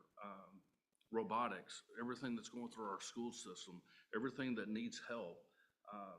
Some of the same things that we talked about with the YMCA. We're able to bring all that to one resource, one location, and say, hey, if you need help, this is the place. And you have multiple ways to get there. We have a trailway, we have obviously by road, whatever resource you have, we can get you there. That's what I was looking at in that concept, to utilize what we have and how do we be efficient using it. 2 birds, 1 stone. I Three guess buses. you're thinking 6, 8, 10 years ahead, I guess. David, Mr. Glover, I'm just thinking, we're doubling the size of the library here in the next month or couple of months. We don't expect that to last a year or two, I guess. No, I personally, I think in the next 10 years, it's reasonable. We can utilize the library as the library where it currently is. But everything that's surrounding that is expanding, it's growing. That's my intent. If we're gonna have to build something, let's build something that we can expand on. And that's the reason, I'm just looking at the resources that we have and where can we put that. City Hall is is a huge expense. We go build a new city hall, we're looking at a $30 million project just by itself, not including a senior center, a library, or any other resource that we want to add to it, like a civic center. We partner with somebody, and our community partners, just like Tarrant County or anything else, YMCA is that as well. We'll have our sports complex there, gym. We can partner with the school district on the archery, outdoor activities, swimming pool. We can have a place that everybody says is a destination. That destination brings in Forest Hill, Everman, South Fort Worth, Mansfield. There's things we'll have that Mansfield doesn't have. Same thing for Arlington. Everything that we're talking about on the east side of our city now will be drawn into our town center, which will create our economic development for our town center, the parkway, the civic center as a whole. Sorry. Okay, no, it's, now, That's a good discussion.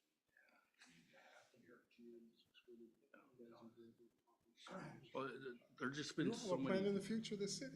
And you can't do it without these and discussions. there's just so many things that honestly that, it's hard for me to put it into a document now without having, honestly, a relationship with these outside entities to come in and say, hey, can you see the vision? Can you see yourself being a part of this?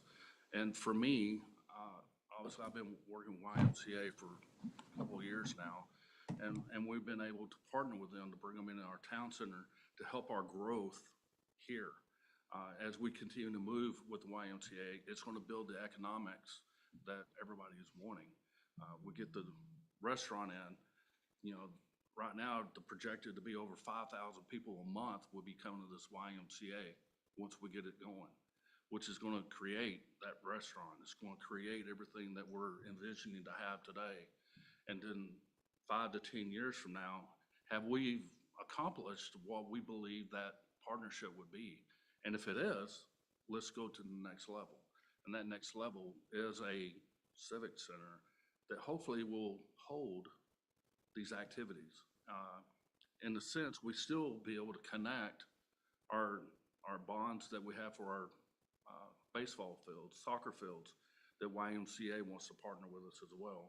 So with you indicating partnering with our community, it's ideal. We need it. We need that resource. I was just looking at our buildings. How do we utilize what we have that's still a good standard? You know, there's nothing wrong with this building. It's a great building. We don't need to,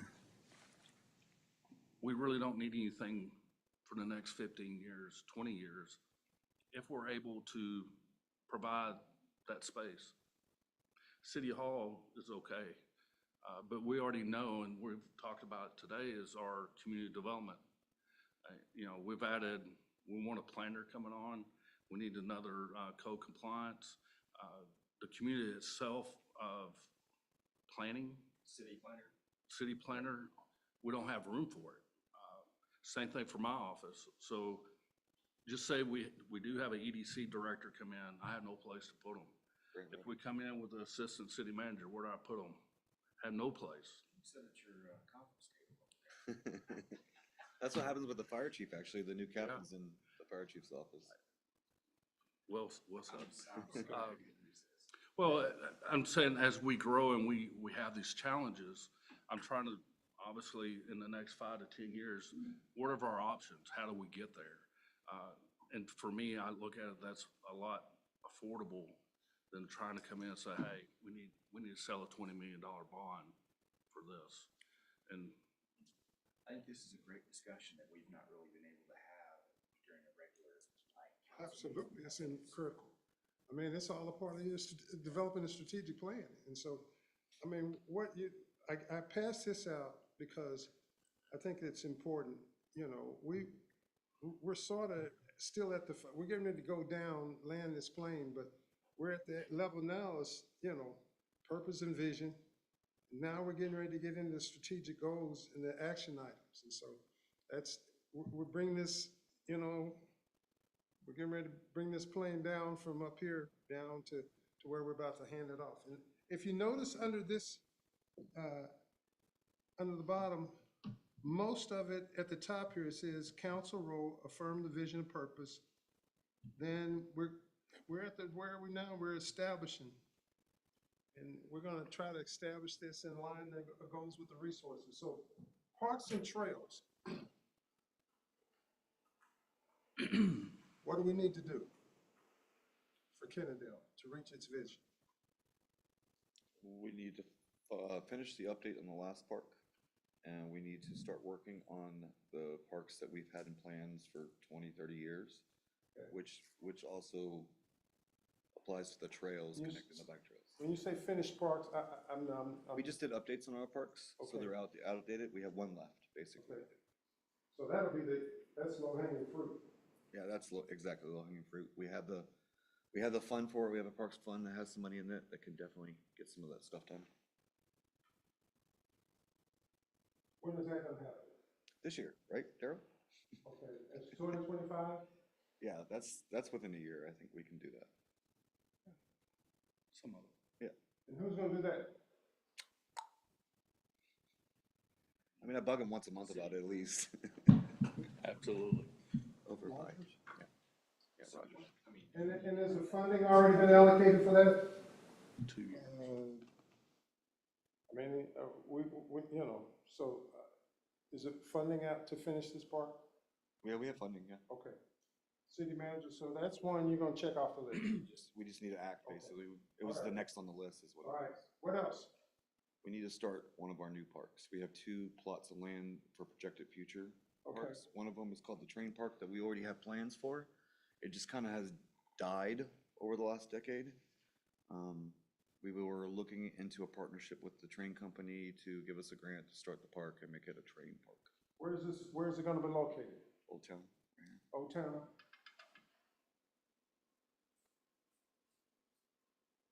And when it comes to the trails, we have another area over on the north side of town that's reserved for a park Wait, to let connect. me finish this. This new park development location, Old Town, when is that gonna be done? When 20 does years. that need to be done? Next 10 years, I would like to see at least starting the process. Okay, The problem with the rail park is we have 3 parks. And we can't keep up with maintenance on the 3 parks that we have. So, and this was back when me and Jeff were on the Parks Board, 5 years, 6 years, whatever, I don't remember when it was. But we, as a board, decided to say, look, we're tired of doing talking about this railroad park, and we can't even maintain what we have now. Yep. So it was put on the back burner. I still don't feel that it's a good option to build a park by a railroad track, an active railroad track, but that's me. Okay, one of the things you say, you got a goal to build a park. Now you got to line it with resources. Right. And that seems to be a challenge, is what you're saying. We had to take care of what we had. That was our biggest push. Shouldn't we maybe put something on there about enhancing park maintenance? It's gotten better for sure. Yeah, Okay, but we need to The make sure increase in it our property continues. values have helped with park maintenance. So I'm sensing this new park development is down the road a little bit. Down the road. Okay, am I correct? Well, It's I'm been getting kicked into the wind, because it's down the not road. something that you have the resources to do right away. Is that, am I correct? Tell me if I'm wrong. You're on spot. it's not a priority. Okay, all right. I'm just, I want to make sure, so let me say, that'll be, in my mind, outside 5 years. Yeah, 10 years. 10 plus. No, I'm just, when you get in a strategic plan, you do 10 years, but you get a lot of detail in the first 5. And I'm sensing this is not going to be in the detail of the first 5. Well, and this is how I look at it too. We have a park that's in Old Town already. Why do we need 2 parks in Old Town? Well, it's still the other location too. We have several, we just need to start looking to expand one of those. The only whatever it location I is. know is off of Bowman Springs. The trail I over. think it could be like a parking area Yes. for our trail way. Behind the Down village, Mountain yeah, that's off of Bowman Springs. Yeah. Besides So- the actual park. Am I understanding this will be the outside the 5-year window? Yes. Okay. So that's going to be outside 5 years. I mean, That's very long range. okay, let's just put it this way, long range. Forget about Okay. What else about parks? it. I could actually, I could see that as a good trailhead for parking. You know, kind of like, For bikes. is it Colleyville that has, or North Richland Hills, that has the walking trails by the railroad tracks? I could see that, and that'd be the trailhead. All right, but that one's long range, so we'll move on. What else about parks? We need to update the baseball fields. That's immediate. We have the funding for that. That's We not have in maybe a 10 years. partnership for that. That's the first. Yeah. The ball fields I keep separate, but yeah, in my mind, I keep it separate. Our baseball fields, we have a $3 million bond. We are looking for a partnership right now with YMCA. This is the civic center that we've been talking about. It's kind of the same area. Oh, okay. And that's separate than this finished parks, I think? Yes, for me it was, yeah. That's starting, that's finishing. Okay. Okay. I was like, it's the same All right, thing. and you already have the resources? We can bang on this year, Okay, so when is that gonna happen? the next 2 years, this year. All right, I need to hear from all you all, because this is a city council strategic plan, not, We just approved engineering on it. okay, so when is this gonna happen? Yeah, Daryl. When is this It's within the next 5 years. Okay, I think 2 years is really pushing. okay. That's why, one of the things that says, align goes with, capacity is a human resource and a capital resource. So you might have the capital resource, but it sounds like it might be outside the human resource. Well, the concept, I think what everybody's looking at is we have funding to renovate ball fields and a soccer field. So with that, to your point, you're looking beyond that concept. So that's gonna be there, but what we build beyond those ball fields, we need additional land to get there. So we're still in negotiations even for that. Okay, As we continue to build on that concept, it's 3 to 5 years out. okay. 3 to 5 years out. All right, so this is 2025, so we're talking about 2028 to 20. That's what I'm saying, we gotta get details, I hate to keep bugging y'all, but I gotta have something specific, okay? 20, So just, so, 28 to 2030. so we're saying that in engineering, we talked about the other night, a couple weeks ago. Getting those two big ball fields, maybe doing the soccer field, doing the bathroom renovation. We're looking at 3 to 5 years to think that. No, we're looking hopefully this year. We'll probably get into October, November timeframe. Renovation 2028 to 2030, that's 3. Well, in the Just the big. completion of the Through whole the park. trail, all the way Yeah. through the storm. Yeah. Yeah. The camping grounds that he kind of wants to Are we do. clear on, As far as ball field renovation, we could put begin in 2025, 2028 to 2030 is completion. Time range. Generally, parks are not a short-term thing. It is a decade by decade kind of evaluation. It takes that long. Yes, Yeah. That's why it's come. We have a couple different components with it, but yeah, overall, we're looking 3 to 5 years. okay, we're gonna begin that now, but completion, okay, all right. I'm writing down what I'm hearing, so, because this is your plan. When it's all said and done, this gets written down, and this is the marching orders. You're gonna update it up every year, but, you know, this is clarity, okay. And that's why, let me give you an analogy. You guys are on the East Coast, okay? And you say you want to go to the West Coast, California. You all say where you want to go. He's the pilot. He flies this plane. He navigates through the storms, through the winds, through the traffic and everything, I mean, skillfully. And then he lands his plane in Los Angeles.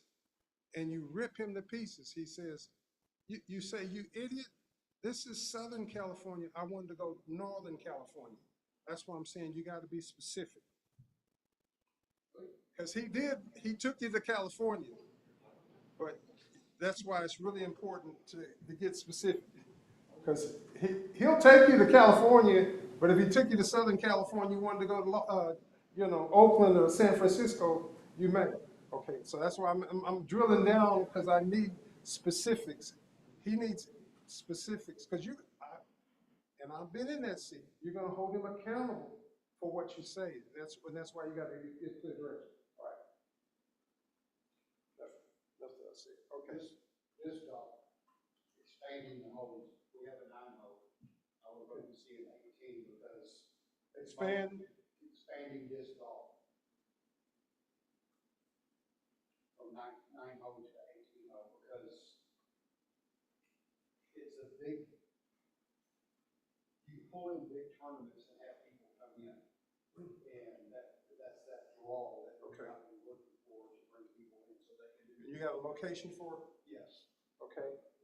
And when does this have to take place? it should have happened 5 years ago. Okay, do we have the resources? It will be with that 28, 30. It's literally all in the same location. So probably that will need to happen from about 2026, 2027, 2030. If we buy the land, we can do it immediately after that. It doesn't take- We don't have the land? Not yet. That's the land we're trying to, for the baseball field. Oh, okay, all right, okay, it's all a part of this new park development funding. I mean, I'm just saying, when I hear buy land, that costs money. So you already got the funding for this? Yes. Okay, and so this is all a part of this, begin 2025, complete 28 to 30. Yes. So I'm gonna put this up here with this one, because this will be this will be a part of this one. Am I correct? Did I have this right? Okay.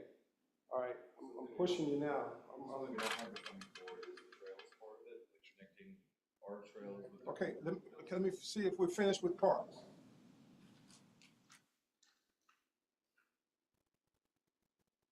We got everything parked for our shifted trails. So you got all the things that you want to do for the future. Some are gonna be long range, some are gonna be mid-range.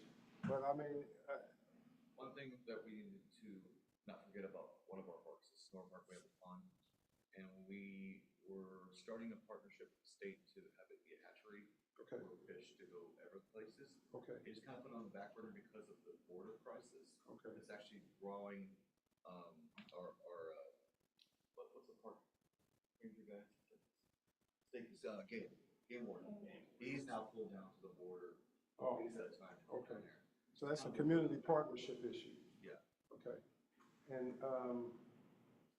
what's the name of it? I mean, what were you describing? Are you talking about, Hatchery, fishery?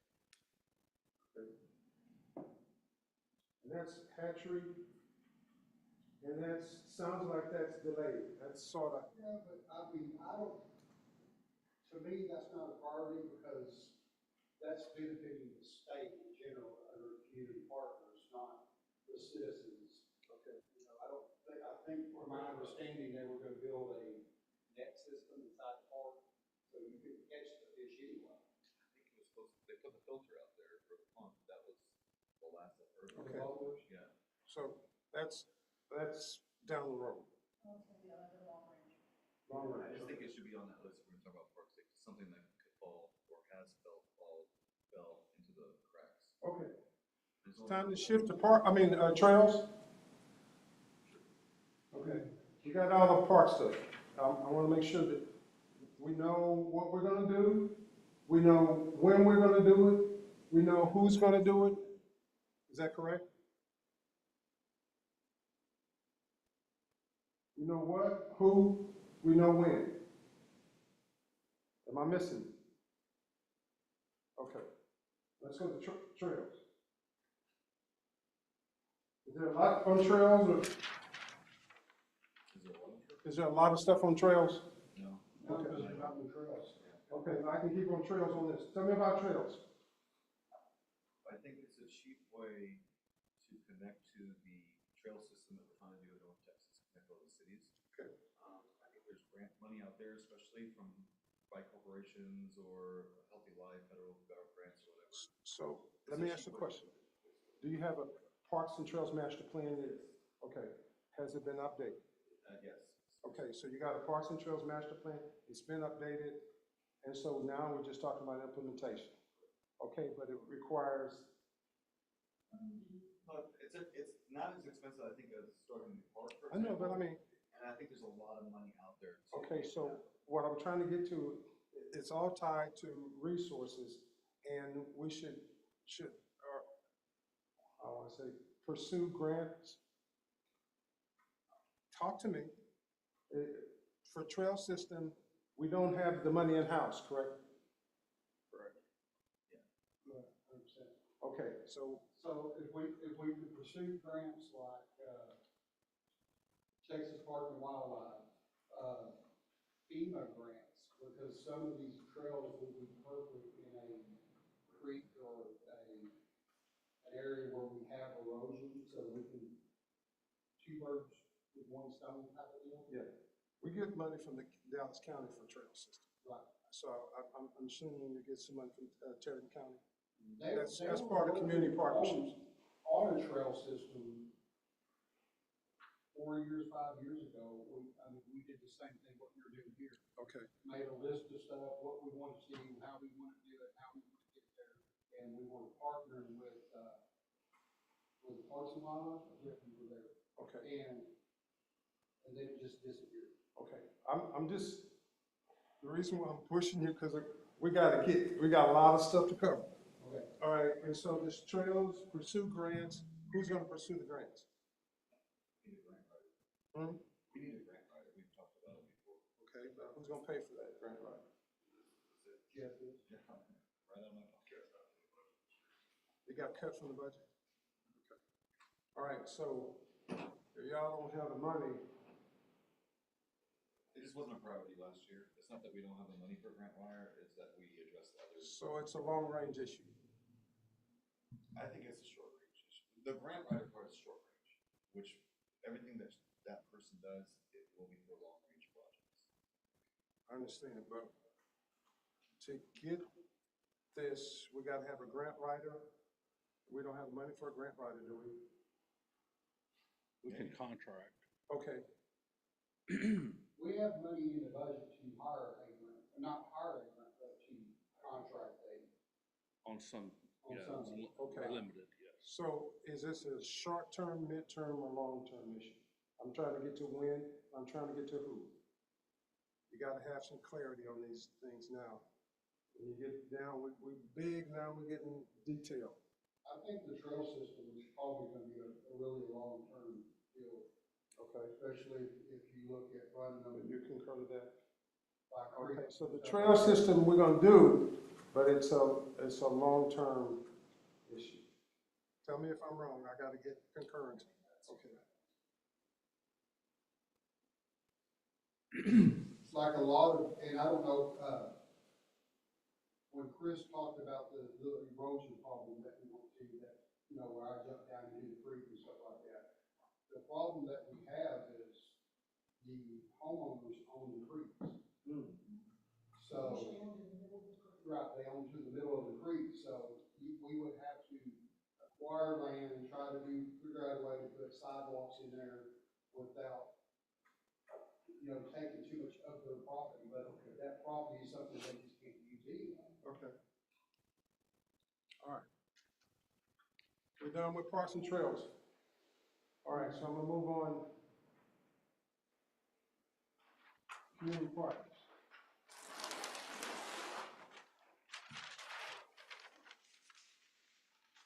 Okay. Community partnerships. What do we want to get out of community partnerships?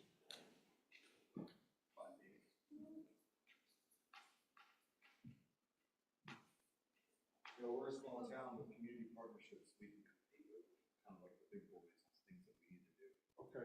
or at least pretend like we're the big boys. So the goal is to leverage your resources, leverage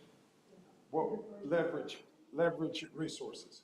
I mean, we, See the red tape to the bureaucracy, Yeah. you know, small town, we can call the district, I call the superintendent right now, or a trustee, Okay. and see if we can get some stuff done. Okay, so, but I wanna know, I got this over here, what do we want with the YMCA? Or of those things over there, which one's the most important? That would benefit our vision, get us to that vision. You mentioned YMCA, that seemed to be at the top. Yeah. Okay, so YMCA, That's huge, that's a, and what do we get from the YMCA, what could happen? Visibility, foot traffic, Pardon me? foot traffic, And what else you said about building? visibility. Visibility. Advertising, visibility, service. And community support services. And I also heard some like shared facilities, correct? Okay. I've been listening to you.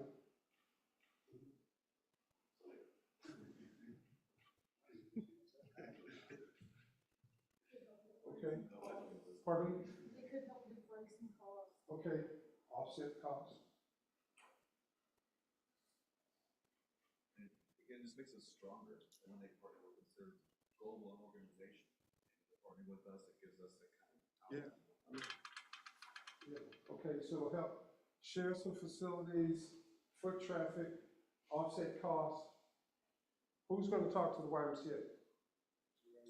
Then we're, Hmm? Daryl, myself, and Chris are on the advisory board, myself is helping get on their oversight board. Okay, my question, I'm not trying, we need somebody that with authority to say, you know, make, you know.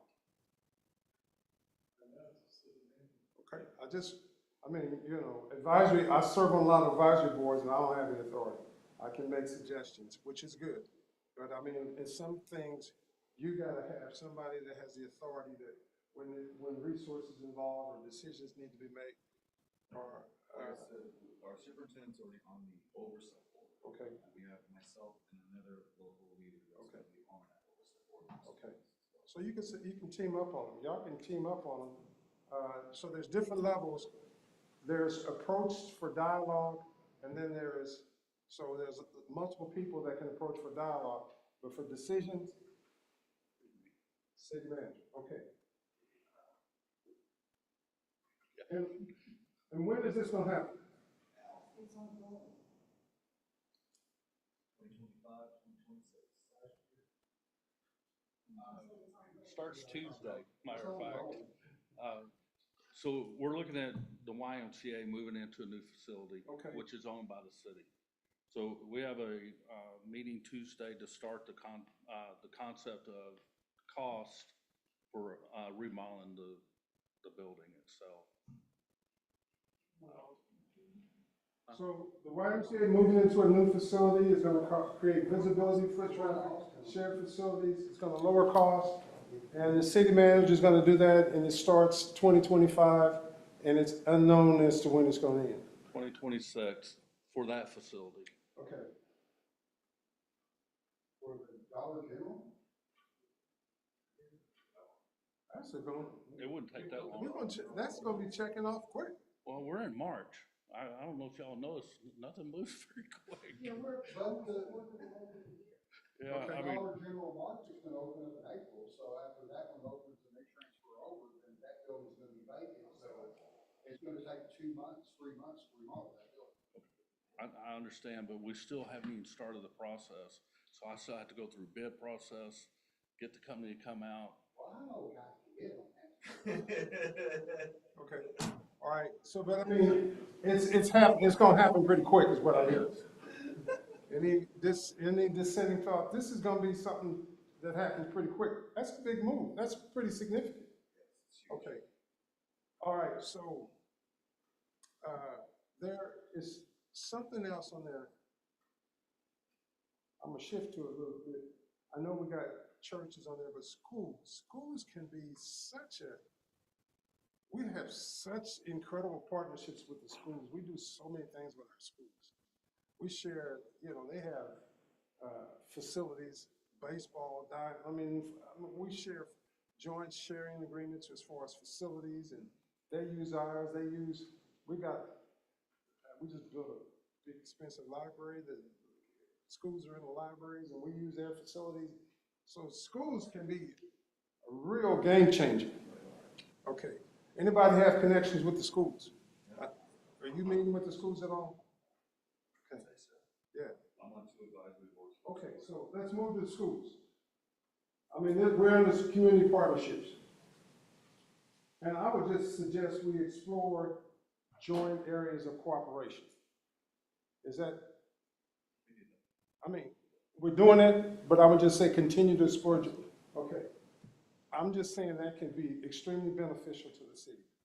Keep watering the bed, is what we're saying, or what we're forcing. We have a great partnership with the district.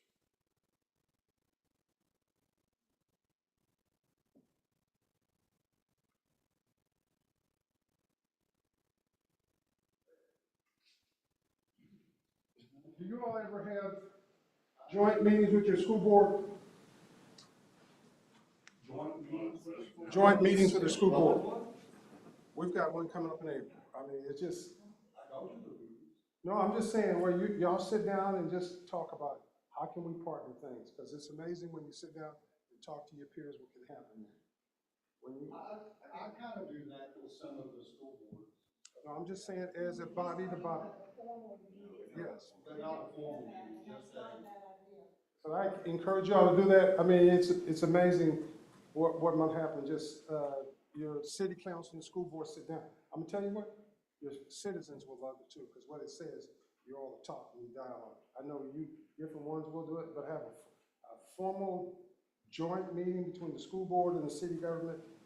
It could be potential. You meet with the superintendent.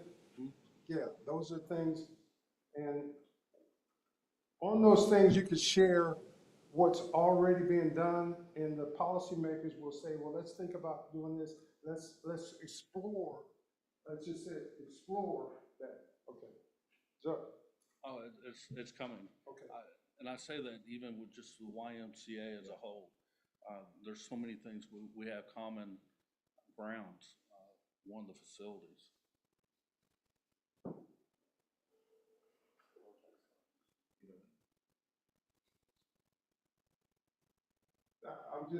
It's an external recommendation for me to have a joint meeting. You all would, I think, benefit quite a bit from that. Okay. Schools.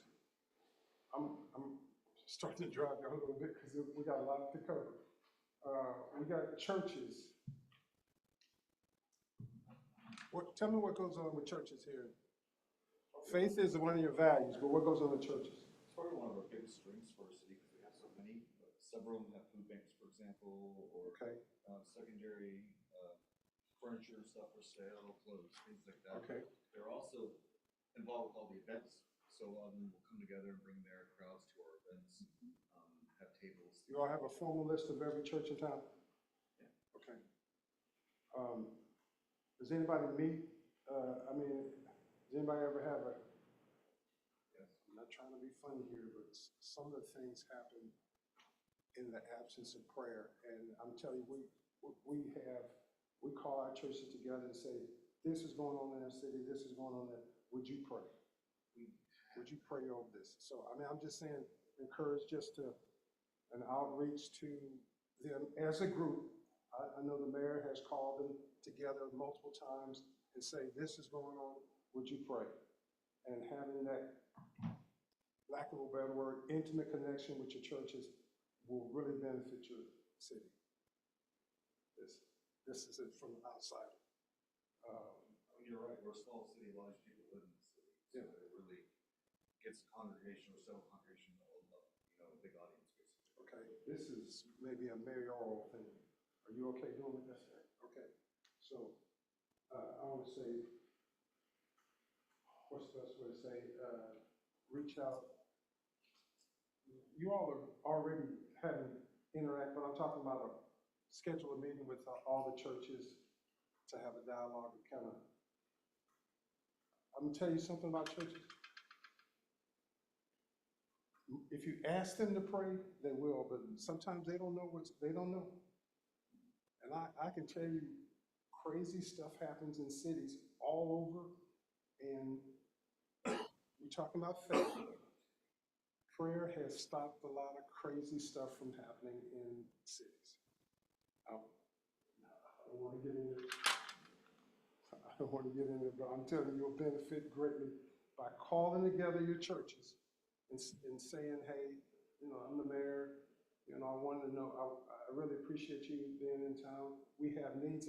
There's times, and this is what happens, times things comes up in the city, and for the city to communicate needs, like we have, I'm trying to get the full name of it. Mission Cedar Hill. We have a lot of citizens in our city that don't have the resources. Some are elderly, some are just income challenged, and the churches go out and repair fences. And so instead of the city citing them and all that kind of stuff, we turn this list over to the churches. Churches will have volunteers that will go out, fix fences, address code enforcement issues.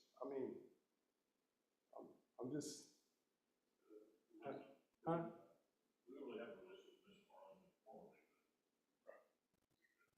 You could have a Mission Kennedy. We have a mission. Yeah, I'm just saying, I'll try to. Well, to feed off of that, and I know we're short on time, but we're doing something very similar to that. So a lot of people don't have a chainsaw. Yeah. So the city is starting to provide That's chainsaws, exactly- weed eaters, blowers, lawnmowers, Yeah. just Yeah. equipment that people just may not Yeah. have. So we passed some ordinances, just, hey, you need to edge your grass. Yeah. So if they don't have those tools or anything like that, we're trying to give a resource. Okay. All right, so what do we want to say to churches?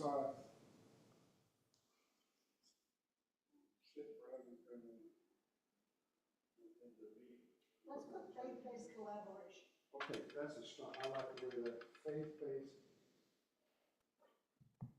I knew we had you here. Description. Faith-based collaboration and outreach.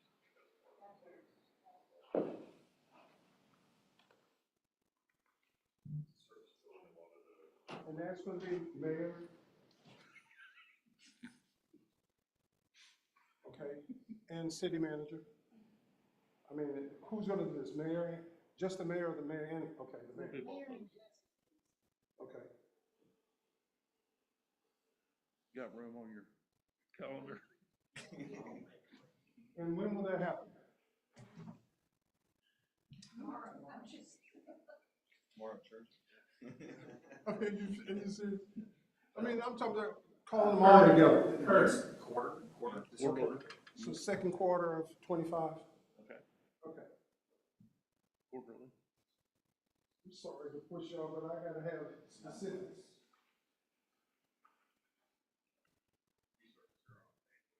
Okay, so we've got YMCA, we've got churches with schools, nonprofits. What do we want nonprofits to do that's gonna help achieve that, help us to get to our vision? What do we want nonprofits to do to help get to our vision? Because this is, everything we're gonna do is toward getting to this safe, family-oriented, thriving community that promotes a better way of life. Tie every one of these things we do to that. I would like for the city or / Chamber of Commerce to have a fundraiser once a year to help serve or provide revenue of some sort for our nonprofits Okay. that serve the community. That's a great idea. I mean, that's a, so that's, okay. I would like to have a fundraiser either by the city or the Chamber of Commerce. One of the things I've been talking to the Chamber of Commerce is to have fundraising for our nonprofits. So So like a big fundraiser and then you divide it out. yeah, I don't know if y'all know or not, but I think it was in 2015, 2013, we had a event called Donkey Basketball. I don't know if y'all are familiar with that, but it was a huge fundraiser, and I don't know why we did it. I really don't. I don't know what the reasoning for it, but it was a big fundraiser. And one of the challenges the city has every year is Thanksgiving and Christmas, either trying to help feed our community as a whole, for families or whatever. But I think that would be a resource to provide revenue to these mission stores or nonprofits and be able to provide that to them. You would also need some kind of, small group who would make some decisions about how that money would be dispersed. Some guidelines for it, possibly an application process, so that we keep track of it. Absolutely. You would have to be a nonprofit organization. And you would be probably, there would have to be some kind of, I would say, Yes. application process, because we Yeah. want to Absolutely. not raise more, but we don't want to cause problems. It's a problem. Yeah. Who leads that charge? I mean, it's gonna be done, I'm hearing you saying by the chamber and civic organizations, your Rotarians, your, Right. things like that. And who leads that charge? This could be a council item. This could be a council item. I mean, this could be a council member that takes the charge on this. Everything doesn't have to be, Just remember the chamber and. Also do event that gets candidates to these food-based muscle Rotarian. do you all want to appoint Mr. Jeff to take that lead, or what? Tell me. I second. I mean, is anybody that's opposed to Jeff taking the lead on and pursuing this? I absolutely can. Huh? I said I absolutely can. I have a good relationship with our. Okay. I mean, what I'm saying is, every one of these things has to have who's gonna do it. And some are the mayor and some are the city managers, a lot of the city's managers, but it does not have to be, it can be a member of the city council. Some of these things to take the lead, if you all appoint. Okay? Anybody else?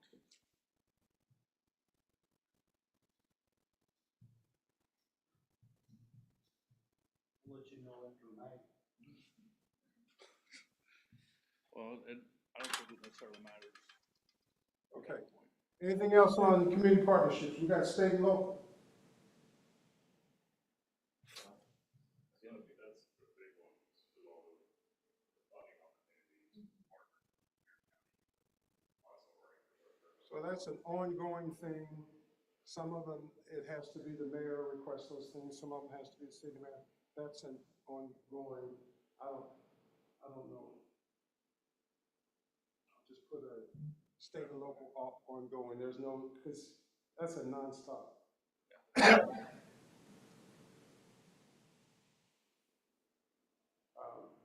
think, I saw an interesting clip of some on the TV show about Kennedale. They were critical of local county commission. It's just got to be careful about somebody that allocates resources.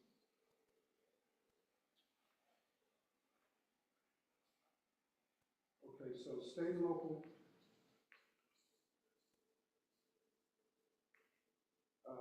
And that is ongoing. All right. Are we done with community partnerships? We got some specific things that need to be done. Why are we doing this? To get to that vision of being a safe, family-oriented, thriving community that promotes a better way of life. I know at one point we discussed it. You mentioned like HOA on here. Okay. That's a strong HOA. We do, And the HOAs already work with each other, but we communicate with them all the time. HOAs. Who's going to do that? I think that's something we all know we need to do. I'm just, can I make a suggestion? That where we are, every council member is assigned to a specific HOA to go to their meetings and bring back feedback. On the board, mine, Also, I'm just saying, maybe in one of the future meetings, you all have all your HOAs listed. Thelma, you got this one and this one. Mr. Glover, you got this one, this one. Mr. Gary, you got this one, this one. Are you all okay with that? Assign a council member to attend their meetings. Tell me if, I'm looking at your face, Mr. Michaels. I don't know if I'm gonna be there. I mean, I got May elections and I have people that are always up against me, so. Yeah, well, I mean, we're gonna pursue this. If I'm there, I'm there, I'll do it. Okay, well, I I don't, can't commit on something I can't be there. yeah, well, I don't know what the future holds, but I mean,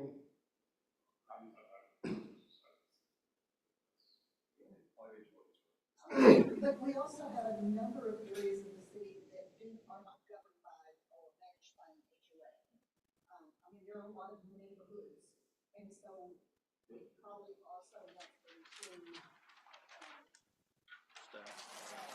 because they need to have those too, and they need to have it, or the other on this list.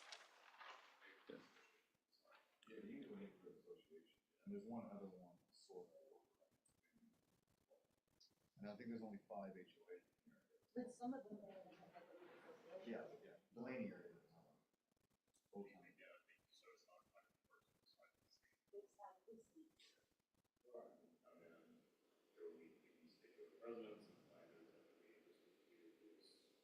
Or simply go visit this neighborhood. all right, City staff already does it as well.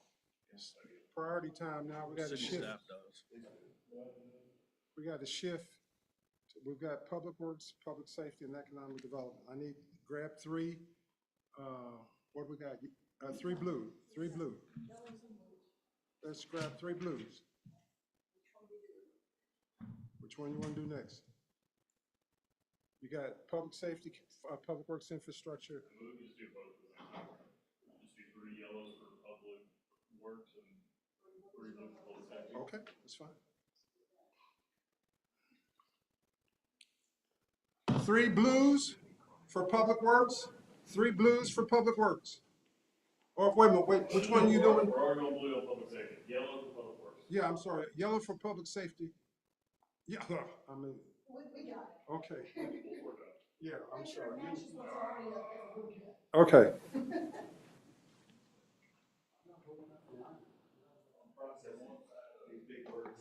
we're doing, blues and yellows. We're prioritizing, we didn't wait on you, Mayor. That's quite okay.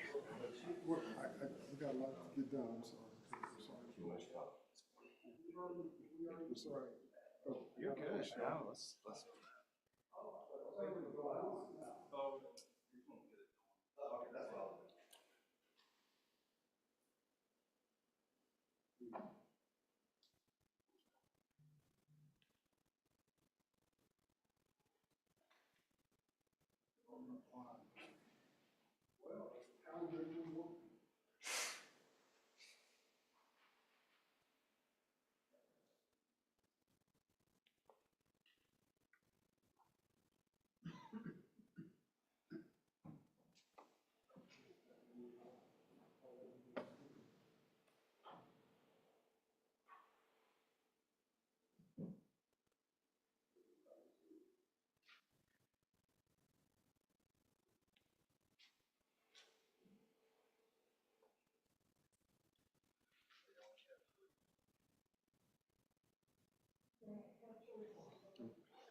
push y'all a little bit, Chris. I'm pushable, I'm capable. I'm just saying, Arrestable. I've noticed a long time in, the images of grips after 1 o'clock. I think then much targets be done by one. I wake up at night. Yeah, I'm just saying. That sun says something that. Yeah, okay, well, I'm just. You know, it's funny you should say that, but I'm pretty well operate any town running. My tendency though is that if we start really walking in another direction, that's when you see that we can. Beautiful. Start third walking. Get back on track now. On the go, what's for lunch today? Y'all are eating today. You think I was gonna feed y'all and like let y'all say? Muffins? Muffin man? Gerald said no. I'm not kidding. Well, I'm gonna have to really push y'all. We have an hour and a half left. Yeah, okay. No, 1:30. 1 o'clock. You want a muffin there?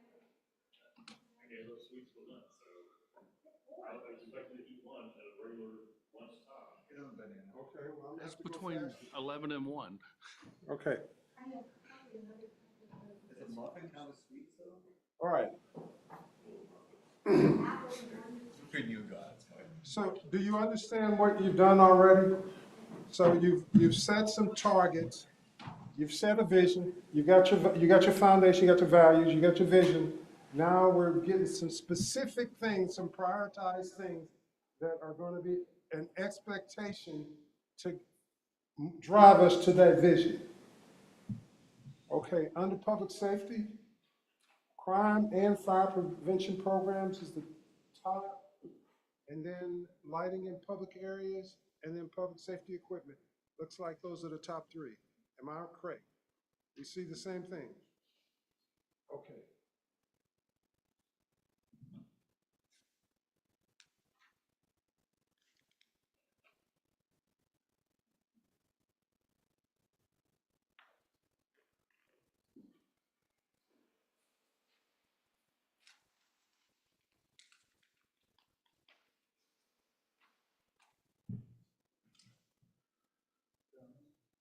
Okay.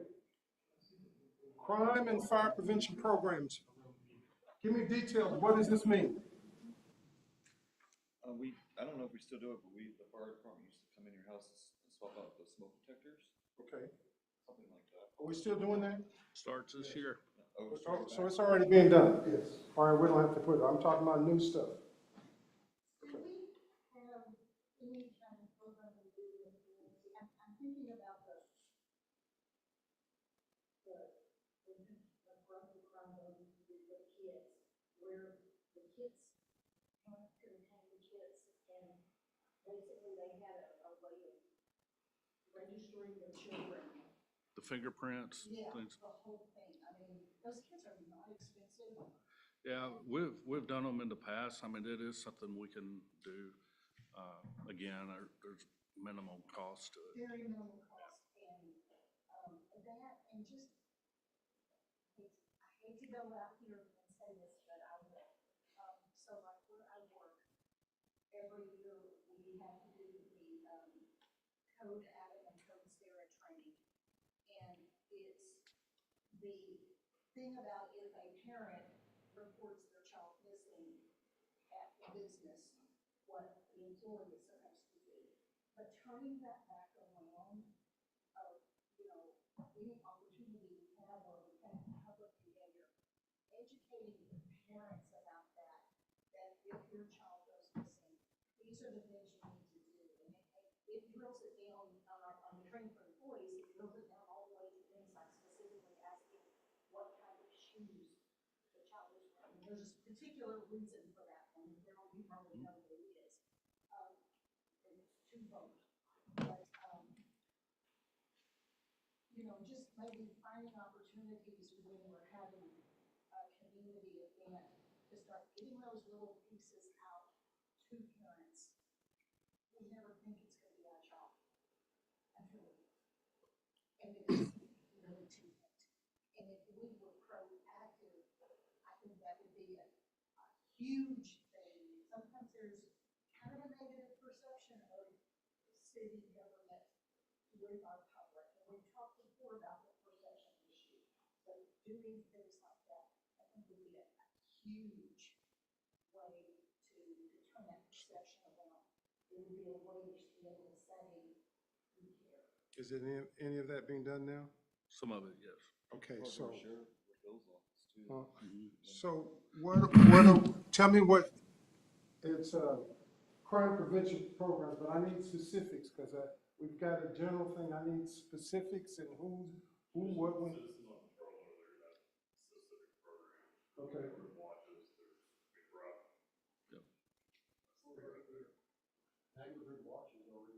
So citizens on patrol, who's doing that? Police, When are they gonna do that? Now, Well, they're doing some of it now, we're waiting on the training. Now and ongoing? ongoing. it's more of a citizens police academy.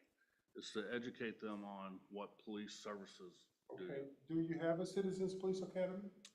We've had them in the past. That's what we're working on, bringing it back, Okay. and getting it operational. It's kind of a slash of both.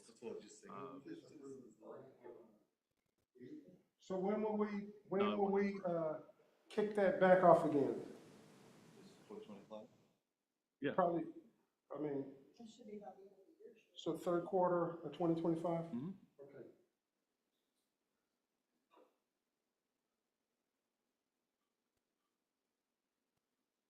Who's gonna do it? Did you just say the police department, or you? City manager, I mean, it's under your wheelhouse. Oh, yeah, Yeah. yeah.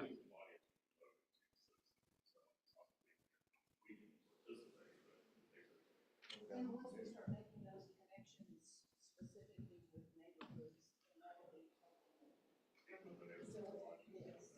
Okay, Another one that you can add, we also partner with the school district on juvenile police academies as well. They haven't done it in the last couple of years, but it's one of the things.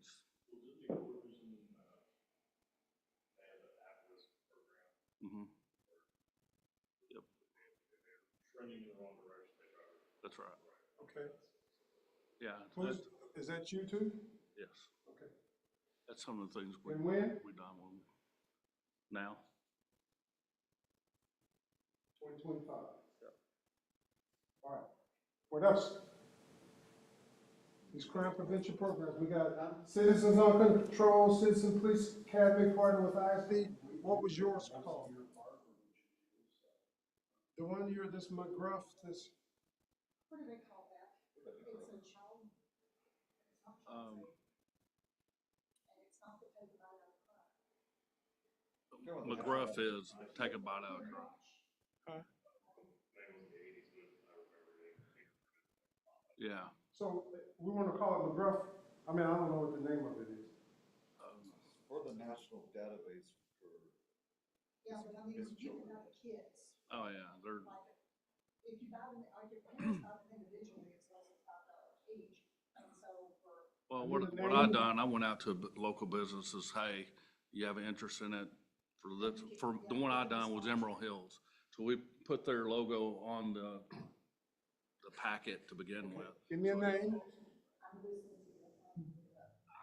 I can't remember what the name of it is. Name of this program. So I gotta know the what, and then I gotta know the when. I'll take any program that helps the message. It's a concern in Tarrant County. Well, I think she has a specific program in mind, that's what I'm hearing It you was say. the National Crime Prevention Council. Okay, I mean, that was. Yeah, the I mean, organization. there's just so many programs that's underneath that concept, Okay, and what she's indicated is just one of them. okay. Right, there are lots of them. Yeah. I mean, I'll just say pursue national crime prevention programs. Is that okay? Yep.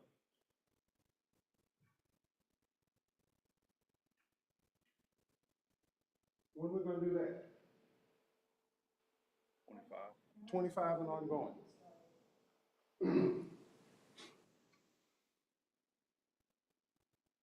When do you want to report back on this? Because you're gonna pursue these things, but he needs, city manager, you probably want to, you want some kind of feedback as to what's going on with this by a certain time. Okay. Quarterly check-in. Yep.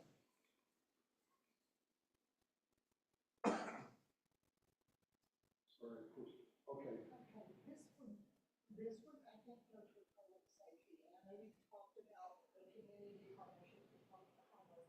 But I know one of the things, like especially in my part of town, that has helped with the crime issues regarding the homeless is that we have a stronger, not negative police presence.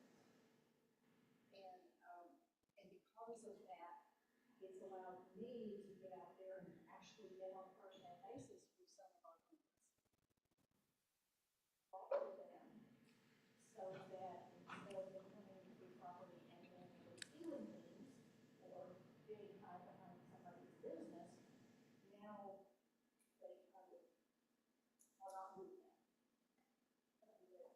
It's not been a negative threatening so much as a, hey,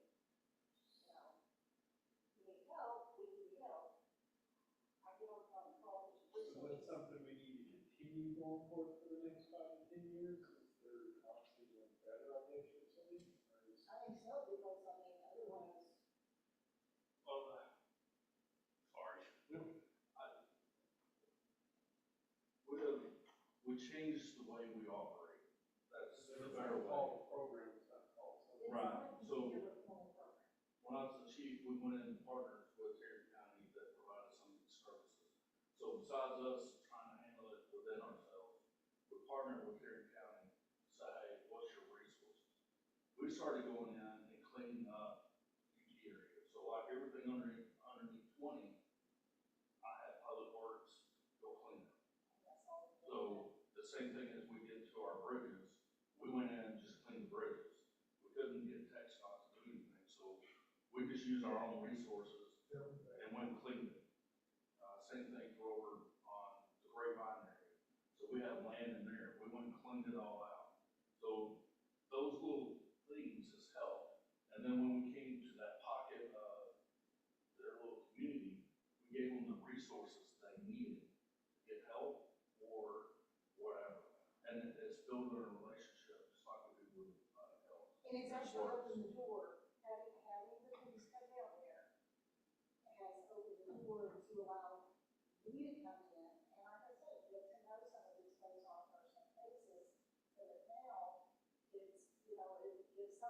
it's also allowed some of the business owners down there to know if they're starting to have a problem, or if they think they're starting to have a problem, they'll say something to me, I'll pick up the phone and call, or one of the officers to come down, we talked about, that was not that every one of the people who talk to us, everyone said area likes me, I have one that does this every time she sees me, but that's okay. But we're having less problems.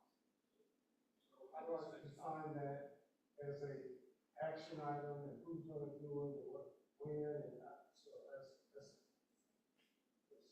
Well, Because it's not really a program, it's just something we're doing. it's just something we're doing. I mean, there's, Because if it's already been done, I'm not gonna add, I just Yeah. need, it's just building relationships ultimately.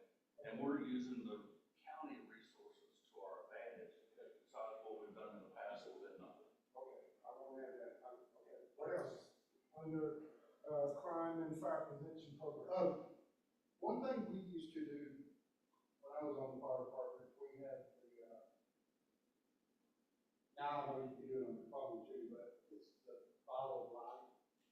And what it was your medical information that you put your medical history, your medicine on, emergency contacts, and you would put it in the freezer. So if you had a medical call to that location and they're unresponsive, you can go to the freezer and see if they have this little valve, and then you can open it up and it would tell you the medical issue. But now I know that, and I don't know if our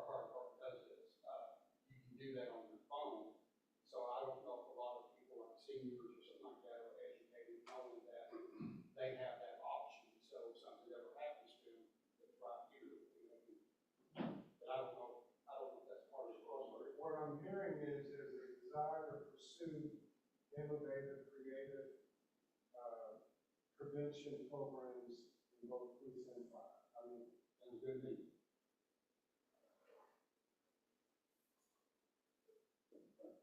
Innovative. Pretty much because it's a unique place. Be days in the kitchen. I mean, I think they call it ICE, but ICE is used for emergency contact. Yeah, nice. So, but I'm thinking now that you can't use ICE because people think it's, so it's. Okay. Anything else? I'm just showing y'all the rules. Anything else? If not, we'll move on to public safety, equipment. Or city innovative, innovative, creative. Yeah, I'm just looking at my writing. Go ahead, okay, next was lighting. Let's go lighting. Lighting, So I've been looking into. what are we talking about lighting? I've been looking into some of the solar lights that we can put on our streets. They're a lot cheaper, they're about 40 grand a pop, instead of 250 grand with the big ones that we normally have. FS5 now. Give me a specific thing that you're gonna do that's gonna help contribute to your vision that's related to lighting. Energy efficient lighting. I would like to do a test program here at like 3 solar lights, put it over on Spring Branch Lane, and see how they look, how they last, you know, people run into them, that kind of thing, just like kind of a practice program. If you look across the street behind admin between the lane, they just put up solar lights. So I don't know if they're working yet, but that would give you an idea of how much. To watch it, but for us, like maintenance wise, what do So- our boys have to do with it? Who's gonna do that? So that's under the city manager. When is it gonna be done? I would like to do this budget. Second quarter, third quarter, 25, fourth quarter, 20? First quarter, 26? 26 years. So you're seeing the lighting, and I know I mentioned you from the spot too. I told you about it, it wasn't 40 or 50 grand. Okay. It was five. 5 grand. 5,000 one, this is about 40. The one I was in was 40. Okay. Ones we're looking at are made and for that, 5,000. Okay, what else? What other lighting? You've got lighting on that list, is what are your top priorities? What are we talking about? We're gonna pursue energy efficient lighting, the city manager's gonna do it first quarter 2026. What else? Lighting, areas, is that what we're doing? Yeah. Are we talking We about need to streets? identify Problematic areas. areas of problem, areas of Okay, concern. so is that gonna be a consultant comes in and does it, or is it gonna be done I in-house? think we need to probably get some citizen input on that. Their school system's not what they want, so it needs to be. Snorer Parkway, for walking. I disagree with that. I think we should look at our police department, go out and Survey, yeah. do a survey and indicate maybe where high crime areas are. If not, we open up to the public consent. We got 10,000 people have. Everybody do that We light. can't put on the area. Well, yeah. So, okay, so we get police to identify some problematic areas first, and then we go ahead and we do get some citizen input. From those locations. I mean, we can put those on and then have the places to go, if there's somewhere else to, and see if a particular area pops up. I mean, there at least we're getting citizen input, but not just making it forward. What's the new map, they don't hold this. If not, we should. So I have staff identify areas of greater need, get citizen input, and, so what, I see who's gonna do that, staff is gonna do that, and we're gonna get citizen input. Okay, and when is this gonna, do we have the resources for, in case there is, first, when are we gonna do that? Because then, when we decide, when it's determined the need, then you gotta figure out how to pay for it. That's down the road. But the first thing you're gonna do is identify the need. And you're gonna do that two ways. Staff is gonna take a role, then you're gonna get citizen input in some kind of way that's gonna say, we need this, this level of lighting, and then from there, I gotta figure out how to pay for it. With that said, that first quarter, we need to look at the first quarter off. That's not gonna work. This one, Yeah, energy efficient? yeah, because if we're gonna do a public safety survey over it, then we get citizen input, we're not gonna be able to do that. But this is just test programs for energy efficient lighting. I thought that was something different than, Well, You broke it down into two steps. Okay. oh, I was having two different Oh, things. okay. I'm saying buy some and test it. Okay. The test, no. But this second one, the one that we're talking about now, this, identifying these areas of greatest need, when does that take place? 26? And then, I'll just say resource, will be determined. Because we don't know where it's going, I mean, Yeah, this would belong there, or like that.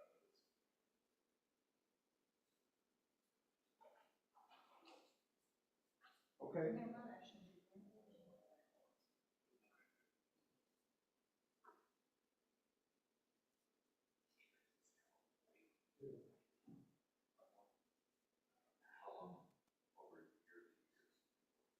Okay. Resources are gonna be determined in 2026. Anything else on lighting? Sir, I was gonna say the park, or smart park to walk in the fall, I guess, it gets dark a little early. We have seniors that go over there and walk around the store, they just walk in their yard. I like to see like little footpaths lighting around it as well, not a big giant one above, but just Okay. along the footpath. All right. Public area lighting needs to be. Well, that would be in the parks. It's still parks. Again, it just depends on how you want it. Partly on how you want to pay for it, and partly on how you want to code it. I don't mean code as in UPC code, I mean, it could go either place. Because even down at Sonora Park, we talked about it already, about putting a big light in the parking lot, because there's no lights in the parking lot, down there, especially on the backside. Trail lighting Trail becomes a lighting. safety issue.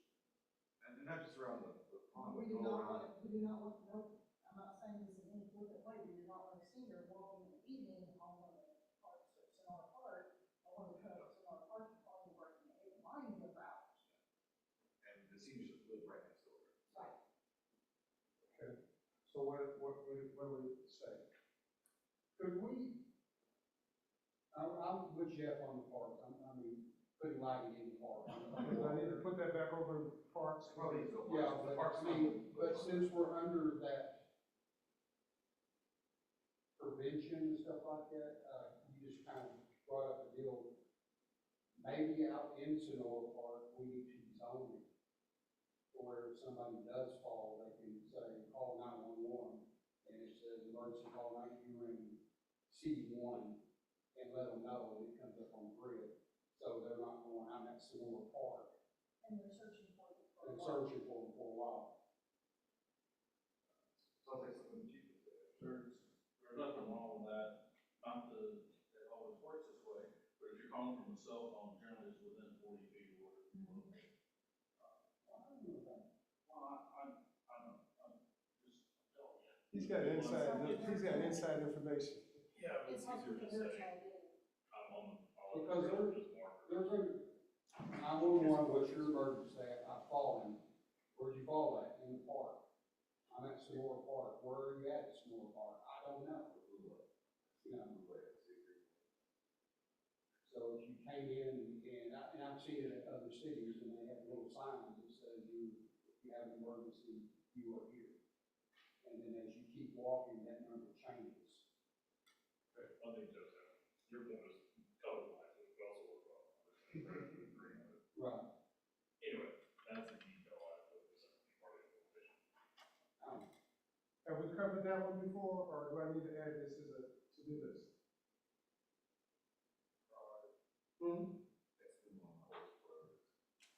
Okay. All right. Anything else on lighting? Because we got, infrastructure, what is it? Public safety equipment. Okay.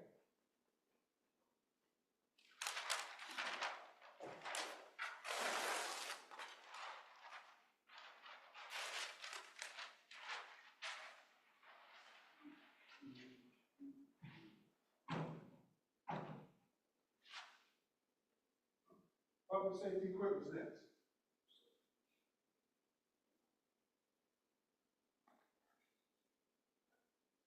It's driving you all so hard here. That's one of our probably our most under-tooled department in the city for a long time because it's so pricey. Okay, But the longer we wait, the more expensive it gets. all right. So what do we need about public safety equipment? Ladder truck. Ladder truck? Okay.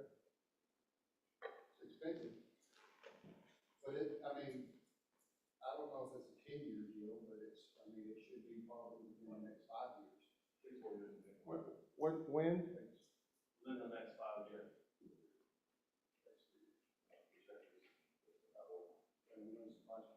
Yeah, I heard that's Okay, so that's really, Annual vehicles, police vehicles. I mean, but I'm just saying, you gotta determine a resource for that, so that's undetermined.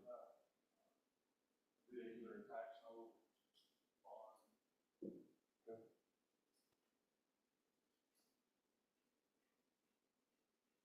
I'll just say that's undetermined, 'cause, I don't think y'all got the money today. Well, if it's on the road truck, Huh? if it's still in production. I think they build the soccer designs a little bit faster.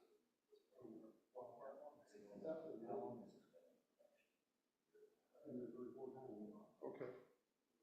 So ladder trucks in the next 5 years, resource, what's the next piece of public safety equipment?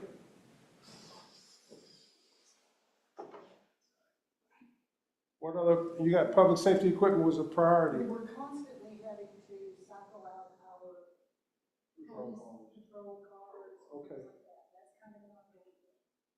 A patrol car replacement schedule, has that, We do. We have not been able to catch up, so we have patrol cars that's been on the streets for 6, 7 years. that's longer than they're supposed to. As we continue, we're getting a replacement plan started. So, update the replacement schedule, or what's the right word to, activate the, Continue to Huh? refine. refine, you tell me the right word for this replacement schedule. Well, we have one, we just need to continue. Yeah, I mean, Implement it. Yeah, we have a replacement plan, we just haven't been able to continue on an annual basis of doing that. So you're talking about implement replacement schedule? But you're not really implementing it now, you're delaying it. I think it's easier to replace 1 or 2 patrol cars a year instead of trying to get 3 or 4 at the same time. So somehow a replacement. Implement annual replacement schedule? Annual replacement? I don't know. Fleet maintenance. How many, Fleet maintenance is, maintenance? that's different, okay, you're talking about replacing. Well, to me, there's a program that involves all that, so if you get to a certain level of mileage, It just you kicks can it. do that, there's so many different ways we can have a replacement plan based off your maintenance. But we don't want to go back into a lease type. No, we can still do that internally.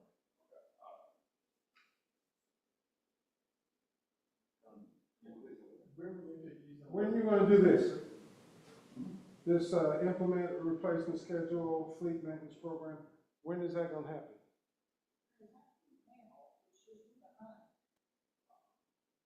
Well, so, Sometimes it happens, sometimes it don't. Well, it hadn't been a priority, way I look at it. so we wanna say prioritize replacement schedule? Well, I guess you gotta have the resources to prioritize it. Well, for me, and you help me out here, when I'm indicating of fleet maintenance, we can use it for everything. Infrastructure, our public works, fire, community development, everything. Yeah. So with that, if we can put say 100,000 miles, no matter what the condition of the vehicle is, it needs to be replaced. That's a standard. Yeah, I think if we're able to do that and we keep it as that priority, that whatever vehicle gets to this level, the the maintenance kicks in. You're saying 100,000 miles, and it's seldom do you put a fire truck 100,000 miles on it in 20 years. No, he's talking about police vehicles. Right. But I mean, he wanted to use it for all the parts. I think he's speaking in generalities. Right. Yeah, I was just throwing a number out. But there's a larger issue there, not just public safety, but if we thought it was just a person around, you know, bringing this water tank, what's the maintenance plan gonna look like for this? Right. There's some ambiguity around that.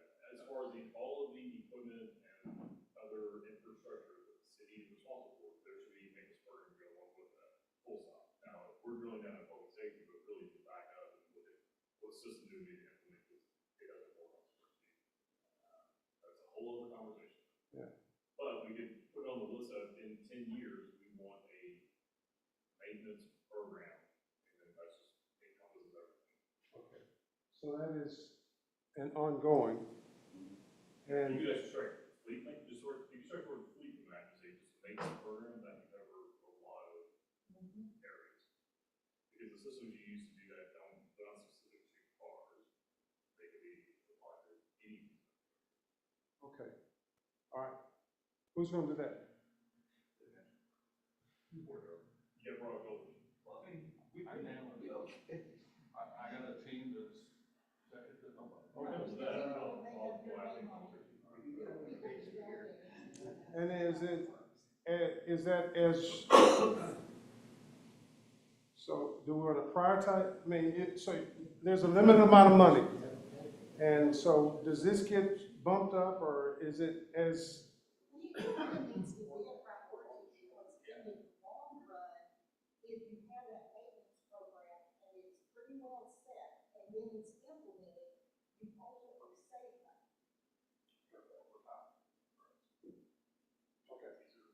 all right. What else about public safety equipment? I know the chief was requesting like a mobile command center. For when we do events, we're been trying to do more events together for people. That's the mobile command. The command center was like a trailer set up, like you park in the middle of town square, and the drone go out and launch. There's also another, like, just a slide out kit. So describe that for me. For me, that just becomes vehicle maintenance. If you're talking about police cars. So there's equipment that you look at a patrol car right now, it's $100,000, which includes this equipment. We just haven't been able to accommodate for some of those. But I think you tie the equipment into the concept of, you know, smart, using smart equipment. So, for example, look at the drones, right? We need more drones so that we can cover more ground equipment. I've seen other departments where, you know, they're looking for somebody to say they keep the key out in some field or something like that, they just pop a drone up and start scanning. You know, that kind of technology. So are those programs that we can implement to augment the force, not put them in harm's way, and be smart? Yeah. Enhanced, non-personnel. That's a force multiplier. Well, that's what I'm saying, it becomes a maintenance concept. I think that's probably dumbing it down a little too much. You don't sell like a force multiplier. It's an innovative, drones are kind of innovative, I mean, they're smart. Yeah, it's just, for me, maybe I'm looking a little subword. I look at it, that should be equipment that's equipped with the vehicle itself. That becomes a new standard. Okay. A drone? So you're saying as, if you kit out one car, it's got drone technology. It's got everything. It's a smart car, not a smart car. Yeah. So I'm gonna say add smart technology to, add smart Yeah. technology to,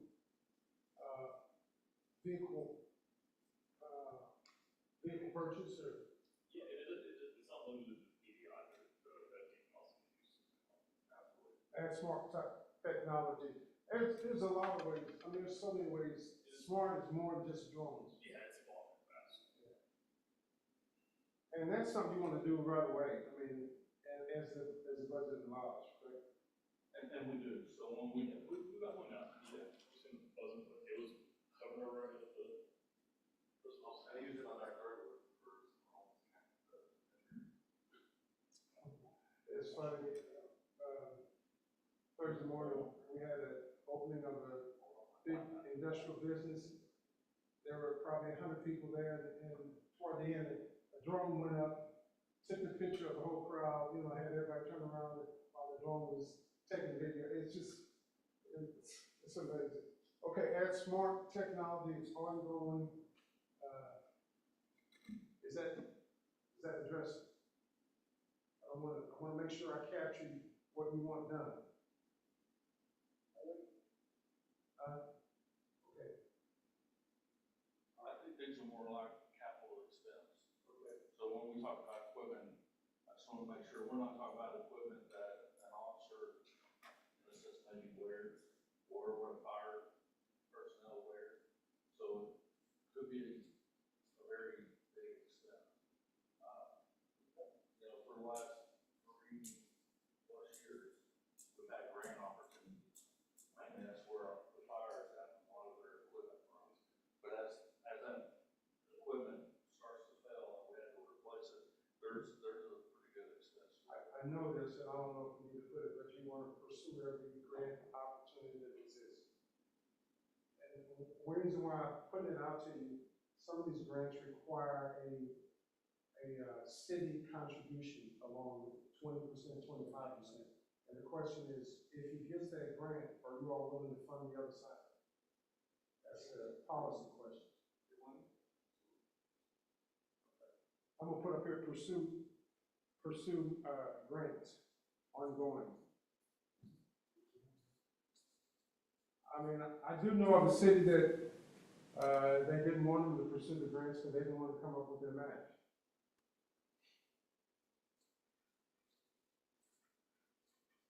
Okay.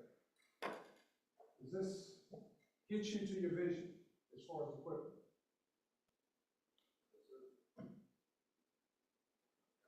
Okay, so we have, the top 3 were programs, lighting, and equipment. Does this equipment get you where you want to go, your vision?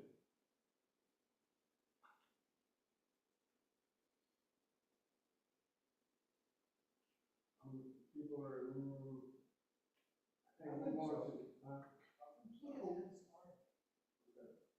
By the way, I'll say this is Murray Road is the first time we really done a long-term strategic plan.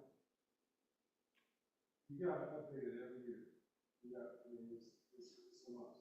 It's an annual update.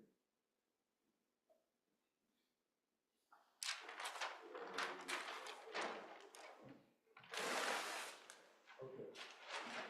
Bring the lunch into the fire break, or just take those if we need them? That's up to you. Okay. We'll take a break when you don't want it. It is 12:10 and we're going to take a break.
It is Works. 12:21 and we are reconvening. Public Works. Yeah, Public Works, and then you had streets, roads, bridges, top one, and we also had, interlocal agreements is next one. And I said this before, I think some of you might have stepped out. You cannot grow a city without water and sewer. So that, I'm gonna highly recommend that you include that as one of your top three. It just, you can't, it's just, there's no growth without water and sewer being addressed. It's important that we're already putting money on. Yeah, we're moving forward. It's in flight, and I don't think anyone's gonna lose sight of that. Okay, No, we'll never lose sight of it. okay. Streets, roads, bridges. Tell me what you mean by that. In order to fulfill your vision of being a safe, family-oriented, thriving community that promotes a better way of life.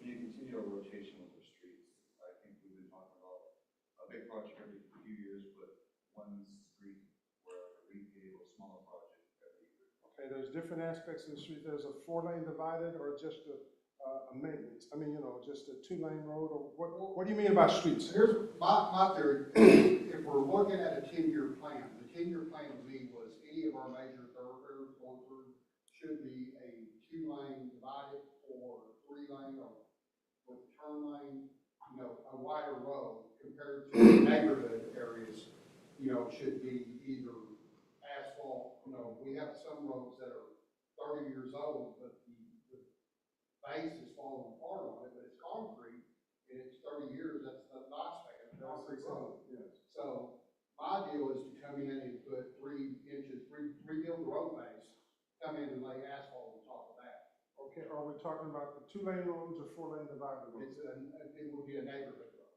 Okay. But right now, our major thoroughfares are mainly asphalt.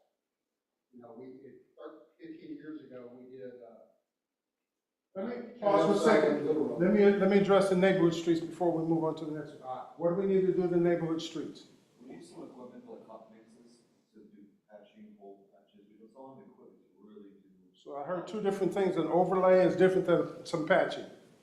Well, it's the same, one and the same for me, it's maintenance.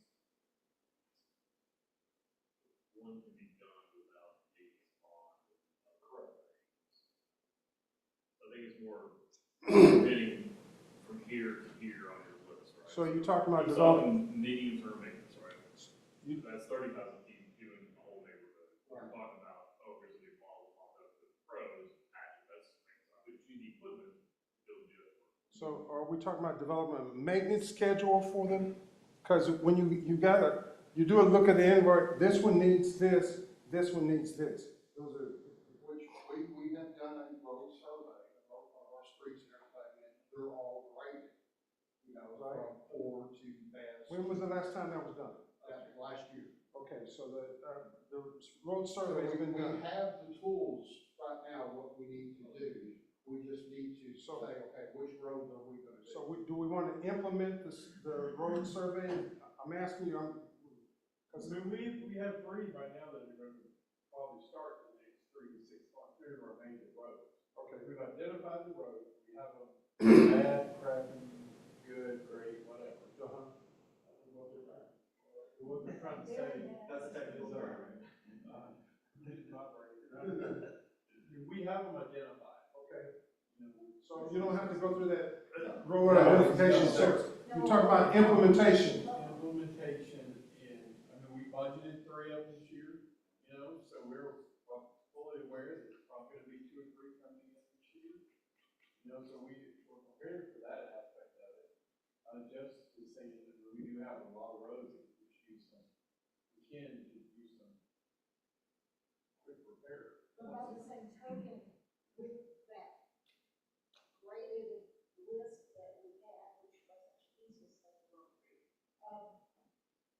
we need to make sure that some of those roads haven't changed in status.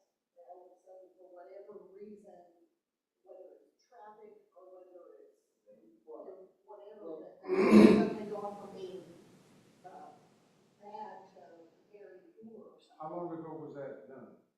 The survey was last year. It should be pretty recent. It is, so the list is, to your point, so the roads haven't very, so bad, which needs attention now, then it gets better from there. Okay. So the issue we have, and what this plan does, allows me to plan for how we're gonna accomplish things. With that is the funding. So how do we go about funding this? So for me, I think the funding is the starting point, is saying, okay, we can only afford, say, $1 million. So out of that million, we'll come back and say, okay, these are the roads on the list that are still in poor condition.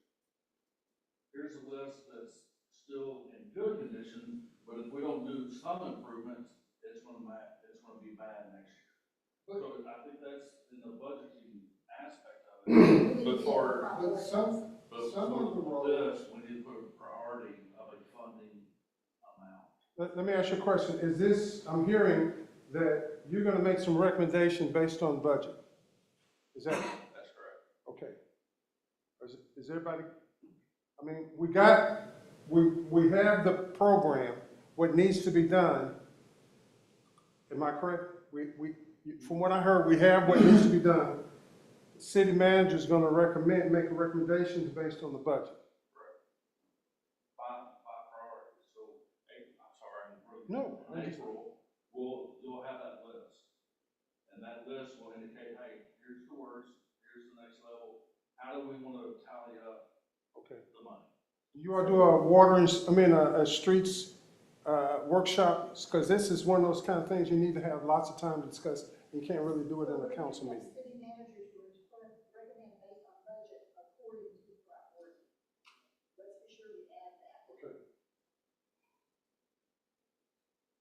Well, I was making an assumption that this prioritized them up here by the condition. It was not assuming anything. Okay. Well, You get in trouble doing that. okay. I made an assumption that, that You know what they say about the city. okay. Well, This is neighborhood, Street, we main thoroughfares, right? this is neighborhood streets, let's go to thoroughfares. Like Subwood or.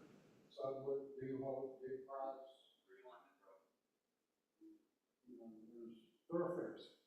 What are we doing there? Have you all had the same kind of audit of, You know, one of the things that happened with the all, a lot, those are going to be things where we have to really interface with other entities. okay, let me ask you a question. Has there been assessment made of the condition of the thoroughfares? You have it, an assessment made on the neighborhood streets. Has there been assessment made? Every street? Okay, all right, good. And so, Yeah, there's like 2 streets left of the rural affairs that come through, haven't been done. okay, and so what do you want to do with those thoroughfares? We have to sell it price. And that's a collaboration with the county. Okay. So what activity, we got the big picture, what specific things need to be done?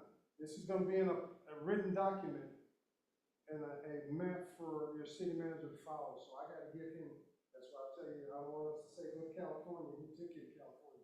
I gotta get some specifics. First of all, we got the budget, and you've got to get red line with precinct 2. Yeah. Those are the 2 big, really, right? We need to start with the ILA, see what the county can give us. Well, for this here, I truly, we need to put a priority. So I know you're talking about Dick Price, and I know Dick Price himself, but that needs to be an overlay, not a full construction. If you're doing that, that's a $30 million project, which we're talking on the public safety side, and a road to open our southern side of our city, which is our Old School Road project that we already have funding for Cherry County to help us. So we would truly need to fit a priority between Dick Price and Little School Road project. Which one? Little School Road project opens the southern side from Dick Price to Kennedale Parkway. Which one's the priority? He's not wrong, it brings us more money from the county because it's the real estate. However, the Dick Price is not overlay. Middle school road? No, I understand that, my point of it is, it's a $30 to $40 million project. And if we take care of Little School Road and could relieve the That traffic. could relieve some of it. Absolutely. Not only that, but if we take care of that in good faith, based on the ILA we already have, we're more likely to get all of this again. Okay, so Little School Road is a priority. We're gonna pursue funding with the county, correct? We have, Okay, you already have the funding? No. we have the ILA. Okay, It's in part of the hospital. okay, it's not finalized. So, But it's probably be in the next 10 years. A bond agreement, an ILA has been put in place. okay, So a project that went from 13 million to 20 million to 40 million. So obviously there's Okay. other partnerships that can take place. But it needs to be a priority of the city because it opens our southern end, which will also open up our economic development in that same area. so we're prioritizing Little School Road, and then after that, funding, you got to pursue funding through interlocal government agreements. Am I don't, Right, but that could be the Sherman County initiative too, without a license. That's all the public safety should also be part of it. We all ready. so we gotta pursue this file, and that's 2025 and beyond. Okay, I mean, that's, okay. But within the next 10 years.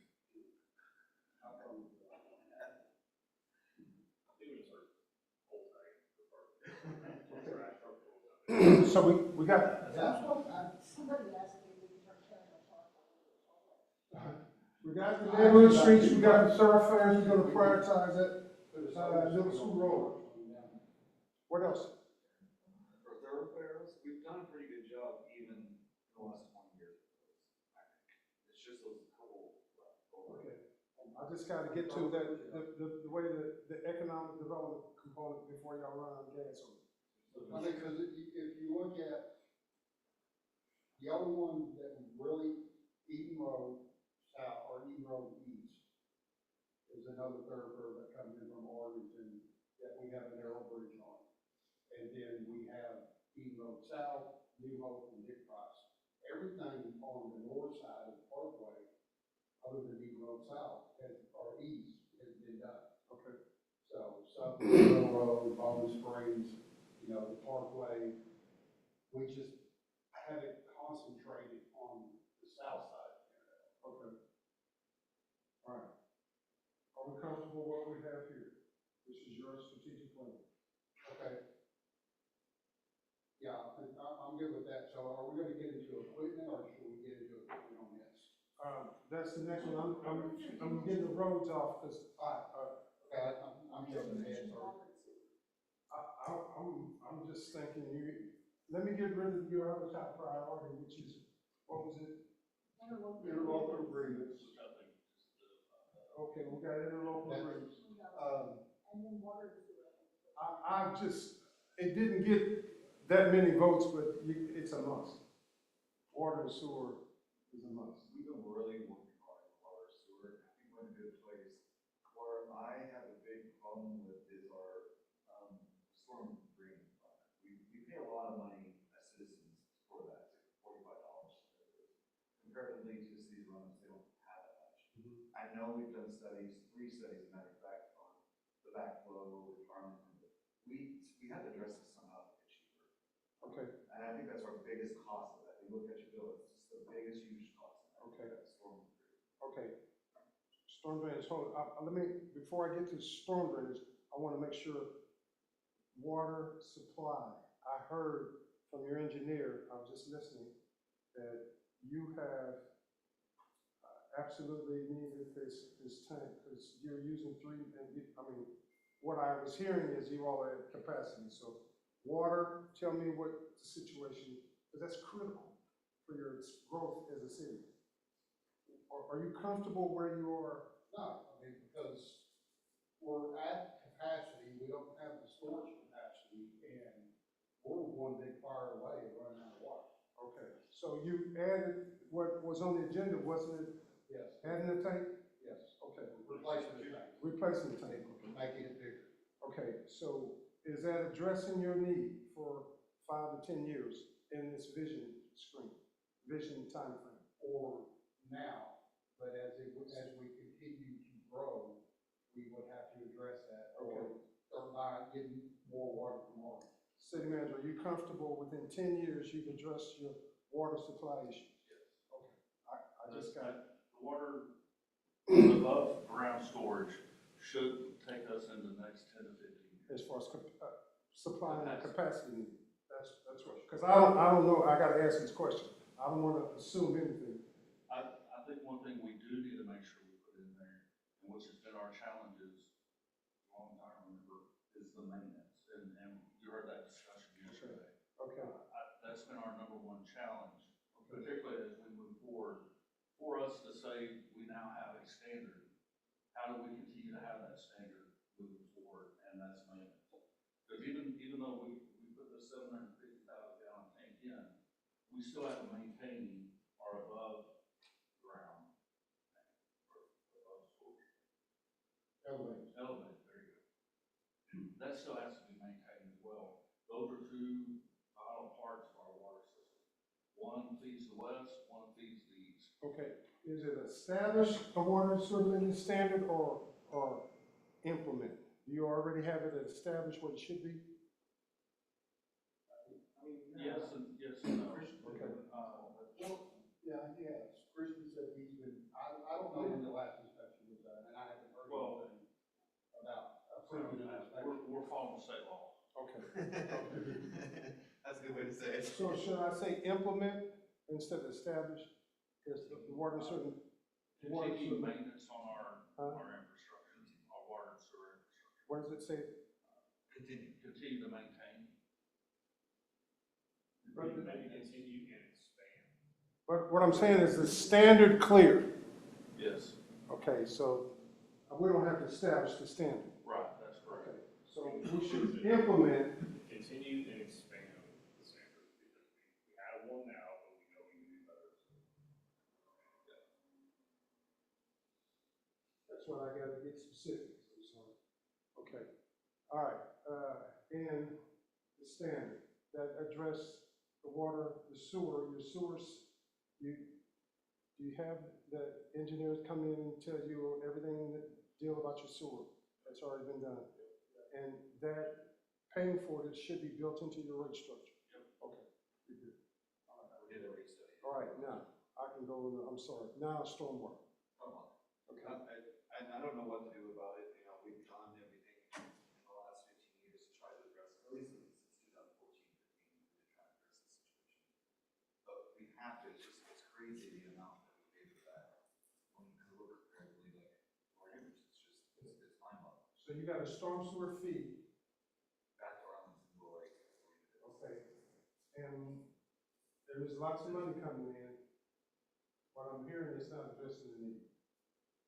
yeah, it should be that high, I don't think. I know we have a lot of water flow in our city, but I never sat where I could be that cost. So, also here, people talk, we chat about water bills getting high. Also, I can't get that right now, have council water bills. And is it, it's not, it's a, water bill being high and the storm sewer fee is, are those two different things? Yeah, I mean, the water bill only $14, $15, you know, it's the sewer and the. So when I say, well, I'm sorry, I'm thinking very broad. Yeah. People think of water bills, they. But there's multiple things there. Right. Multiple services all rolled into one. Okay. But if you look at the services part, that's this much. The storm drain and sewers is this much. Right. It's a big But to look at the sewer part of it, is a lot of our sewer problems we have is clay pipes everywhere. And every time we get, like the storm we have right now, you can go look at the meter reading and it's gonna register that the sewer was this at 3 o'clock in the morning, and when the storm came in at 5 o'clock, it goes up like this. So you Because we have a lot of seepage. infiltration issue. Right. So once we address that, then that's gonna lower our sewer rates that we pay. Okay, so we actually put on the list of these specifics, but what would be the plan for that? Because it can't be broken up sewer line down and replace it, that's a non-starter. Well, that's why we've done the studies on it, and that's why we're replacing Basin B, because that's the one that we're getting a lot of extra water into it from storms and stuff like that. But Basin A is the same way. It's a clay pipe, it needs to be replaced, we need to upsize it, and go in with PVC, and that way we won't have the problem that we're having. So let me ask you a question. So we've got a problem. We've got a mechanism to pay for it, but people are concerned that that mechanism is too high. Is that what I'm hearing? Yeah. Okay, so you're all thinking about, if you lower it, it means you're gonna be able to do less. So are you wanting to do less, or you want it to stay the same? I'm asking questions. Sorry, we can't lower it. Okay. No offense to anybody, I understand the concerns that we're in. Yeah. But in the same sense, we went 7 years without raising a rate at all. So it's hard for us to go back. One, we've done a water rate, we've done all the studies to make sure, hey, we're gonna go into the next 5 years. Obviously, in 5 years, we have to reevaluate and do it again. But we're also within our surrounding partners, Fort Worth, Mansfield, Arlington. Their rates are extremely similar to ours. It's not like we're out of range of the rest of the metro. And water is always a challenge, because it's not just us, it's the whole metro. All right, so the next one, I got one of these yellow dots, interlocal agreements. What do we need to do on interlocal agreements? I think we're good on that. Okay, right. All right, and we've got public works priorities addressed. We got roads addressed, we got water and sewer addressed, we got interlocal agreements addressed. Those were the top ones. I added water and sewer because it's, to me, it's a priority. It's a priority. You can't do it. I know we're the only one that put it on the rail stop, but it's also our future. Our future development within several different parts of our city. Ultimately, some of the vision I've been sharing is still with the Oak Crest district, which is at our northern side of our city. But also with that rail stop, there's a lot of connectivity that goes with it. It connects us to Fort Worth. It connects Fort Worth to Kennedale, to Mansfield, to Midlothian, to Waxahachie. And this might be more on the economic side of it. Okay. Because that's the bigger piece that I see. Okay. But it's also. Let's shift to that. If we're done with that, let's shift to economic development, because I got 15 minutes. I'm sorry. Jim, we're. Yeah, but I'm a councilman, and I've been sitting here, and I know the level declines over time. But since Jeff talked about stormwater, I want to talk about public works equipment. A radar would be a great piece of equipment for the city of Kennedale. Even on our streets, I know they have the sealer for sealing the cracks when it starts alligator and stuff like that. And I don't know if it's working, I've heard it's damaged, but a lot of that is the pre-maintenance. So when I start getting cracks in the road, you can feel it, and that keeps the water from getting in there, and then stops the potholes from developing. So that's what I want to see, is more maintenance, basic maintenance across the board. And I know it's gonna need more people to do that, but, I think we could prevent a lot of problems that we have. We've talked with government, of course, still about maybe going in jointly on a radar, just FYI.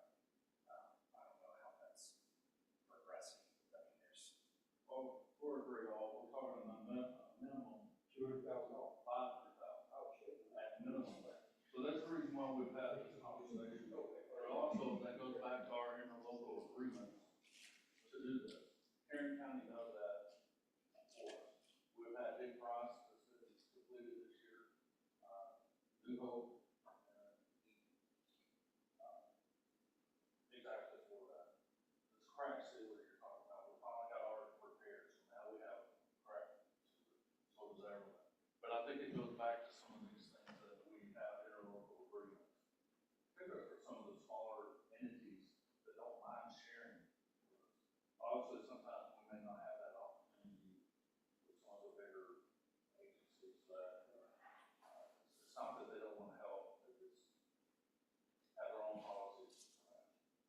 Give me 3 blues, and I'm gonna stand here because this one's got a whip me back. Put your 3 blues on your top priorities of economic development.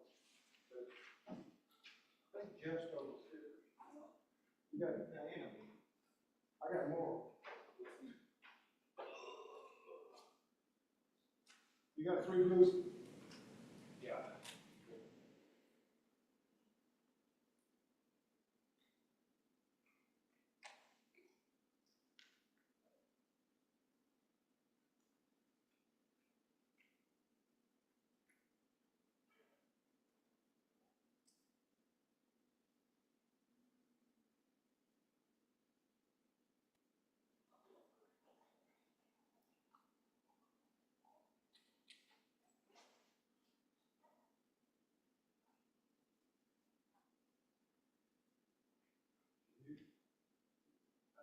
Okay.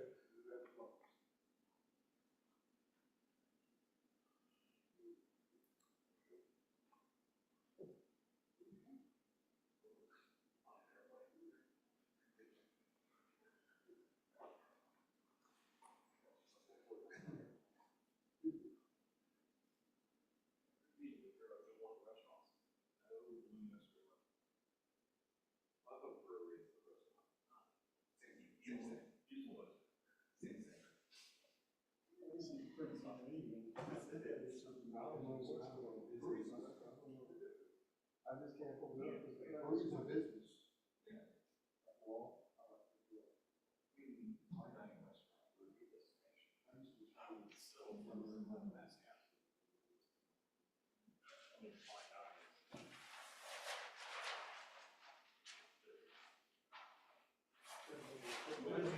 So technically, we do have fast casual now, it's just, okay, they're all. What I'm saying, like, you get a famous chef who's looking at your destination.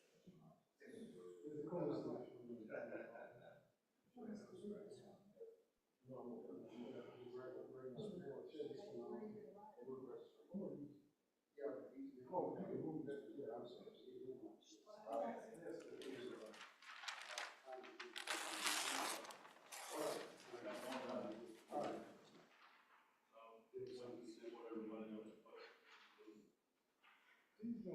Well, nobody likes us. All right. If we want to accomplish the rest of them, we gotta have that. All right. So we have capitalize on existing assets, encourage variety of businesses and entertainment events. Those are the top 3. I mean, we're gonna drill into that, but I mean, that's, we've got, this is like entertainment events, encouraging variety of businesses, capitalize on existing assets. That's for the top 3. Is that what, we see the same thing? Okay. Let's go to work.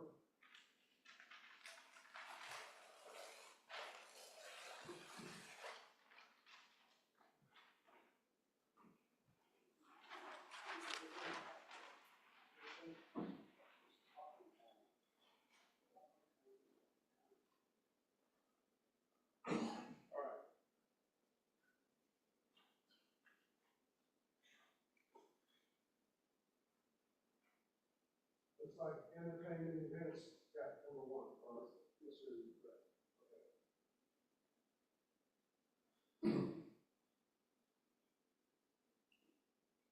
Thank you, John.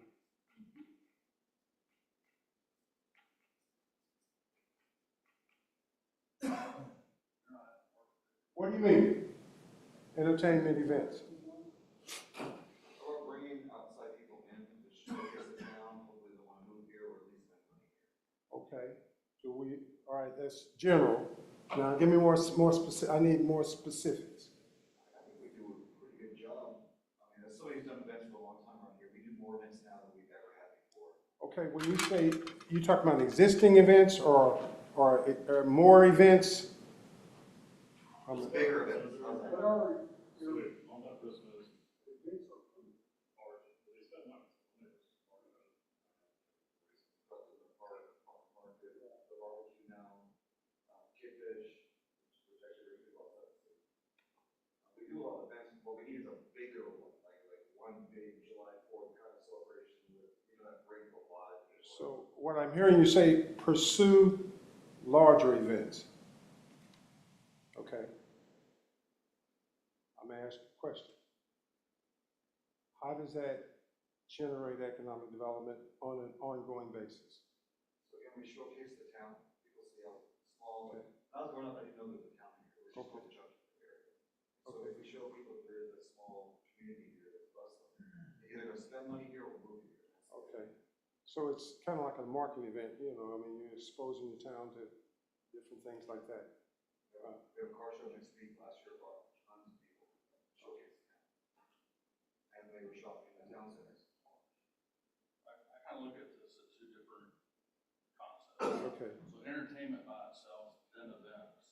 So we do have events and we use the town center to draw Okay. the economic side of it, Okay. which we also have software now to help us gauge that.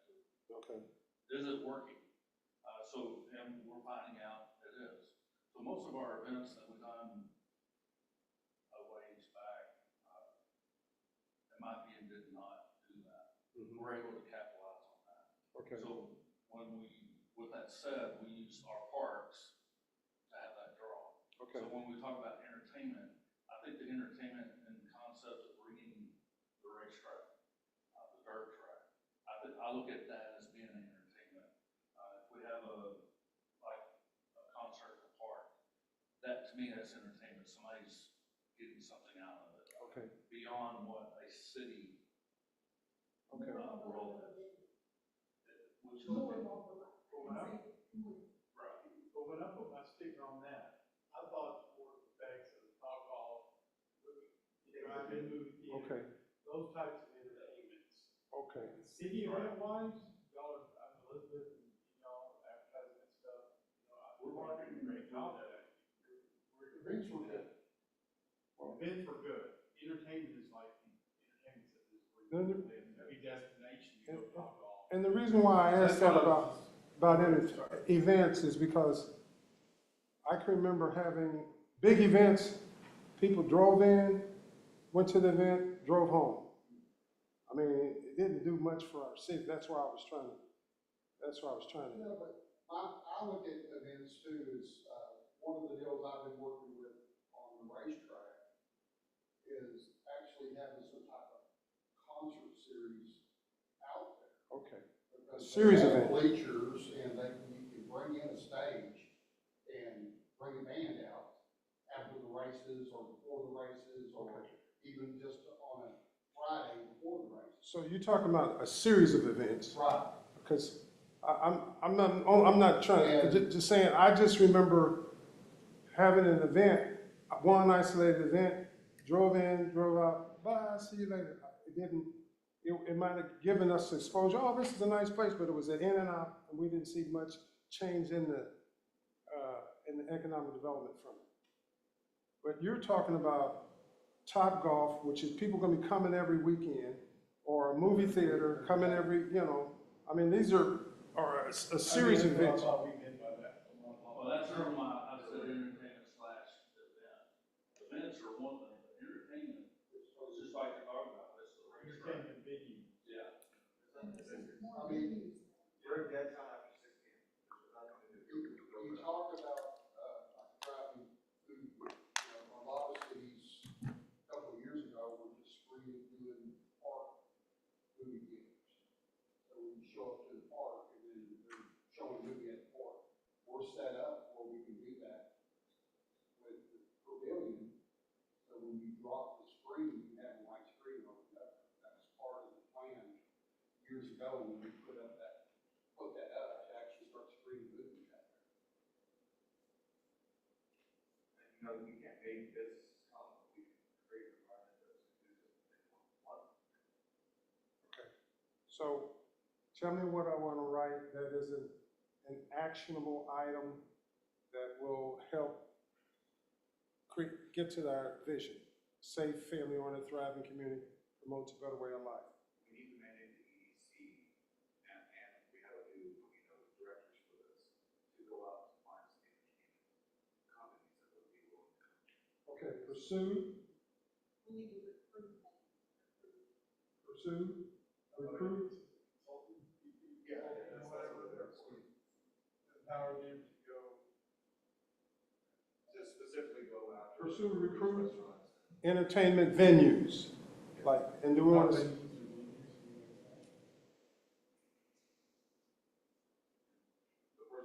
person responsible. venues, and that would be, do you have an EDC director? Who does he report to? Oh, you're the EDC director, okay. All right, that's city managers. Well, if you're consulting, nothing that does it. Pardon? I would just put easy, but that you're pulling that role now, that may not be 2 years time, right, activities, you won't change that. So any Who does the EDC director report to? To the EDC and the council. Okay, so, Ultimately, I guess it's the EDC. right, whoever president or those else. I have to ask because some cities, it reports to the EDC board, some cities, the EDC director reports to the city manager. That's why I asked, it's not the same in every city. With that, when we're indicating the venues, would it be a good idea to identify where we would like to see this entertainment district? Okay, that's part of the question, where? Where? Or one of the racetracks where we've actually designated our future land and entertainment district. Okay, are we all in agreement near the racetrack? Where else? I mean, you mentioned somewhere coming down Bowman Springs or, is it Top Golf? There's already a golf driving range there. Okay, but you said somebody might be interested in Top There Golf was there. two companies and it was this close for the second company. First one backed out, the guy backed out for high up on the bid. And so he went away. The second guy had a higher bid, but he backed out, so now it's.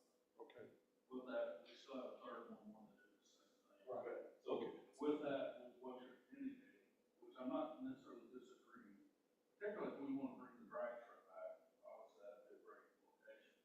But right now, we have 3 locations. We have Oak Crest, in the sense that it needs to be redeveloped into entertainment, mixed use, where possible. We also have Bowman Springs, which you had mentioned in our comp plan, which is in this top off concept. It's also zoned for that area. Then we have our town center as a whole, which currently is the YMCA that will bring that to us in the next 5 years. So what's the top priority as far as the location? For me, it's 3. It's Oak Crest, Bowman Springs, and town center. And the records for your.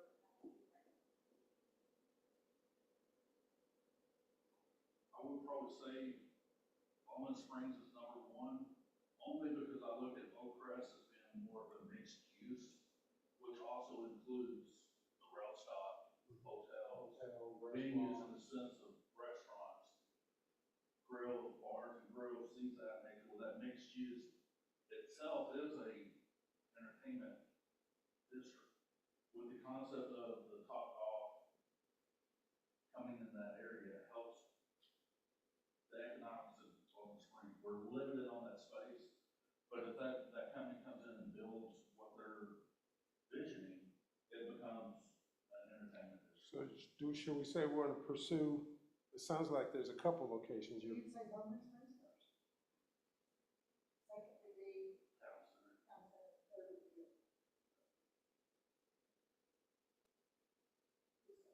Is everybody okay? First priority, Bowman Springs? The Bowman Springs, two reasons that's going first, because that, to me, that's more practical, because you already got a hotel that wants to come in up there by the service road. If we can get the golf thing going, that's the destination. Second was, what's the name of the place? Town center. Town Center. Oak Crest is, there's a lot of working parts to it. And the third is the racetrack. Oak Crest. Oak Crest. Okay, so we know who's gonna do it, we know which ones are prioritized. And is there a time frame as to, it sounds like it's an ongoing thing, because you gotta have partnerships. First, I'd say in 5 years. Yeah, okay, so. in 5 years.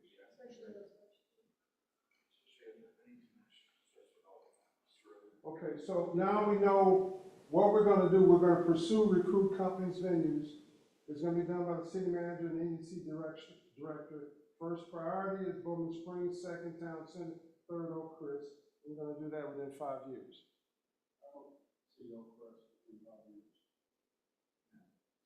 Or do you wanna say Oak Crest I can longer? see Bowman Springs and Town Center within the next 5 years, but Oak Crest, like I said, there's a lot of moving parts on that. Is that beyond? Me personally, all 3 of them are in the next 5 years. Okay. So you think they're gonna do a rail stop? Well, some of it's We don't- pending. Yeah, they're already, it's already in process. Okay. They finally got all the plans and all that's in. So we're building a Hilton product with the 5,000 Oh, square wow. foot Good. restaurant. So which is gonna generate over. Where are we at on the rail stop? Well, that is a long term, that's the reason why I was talking about the rail stop. Right. That is, we're talking about 5 other entities that's involved. With number 1 being Union Pacific that has its own rules. Well, I didn't want to, like, everybody set their focus on saying, we'll get the rail stop, and this is, you know, we're gonna build this, and then the rail stop will come, Well, I looked at it, we have to include the rail stop because it's our because piece. it's there. Right. But that doesn't stop the development in that area. Right. So even if it did, we can turn around and say we can do it at Sonora Park. We got the room to do it at Sonora Park. That was the second. We have room to do it at Eden Road. Right. So we have actually 4 different locations within the city of that rail, putting in wherever fences. Okay. So, anything more on entertainment events?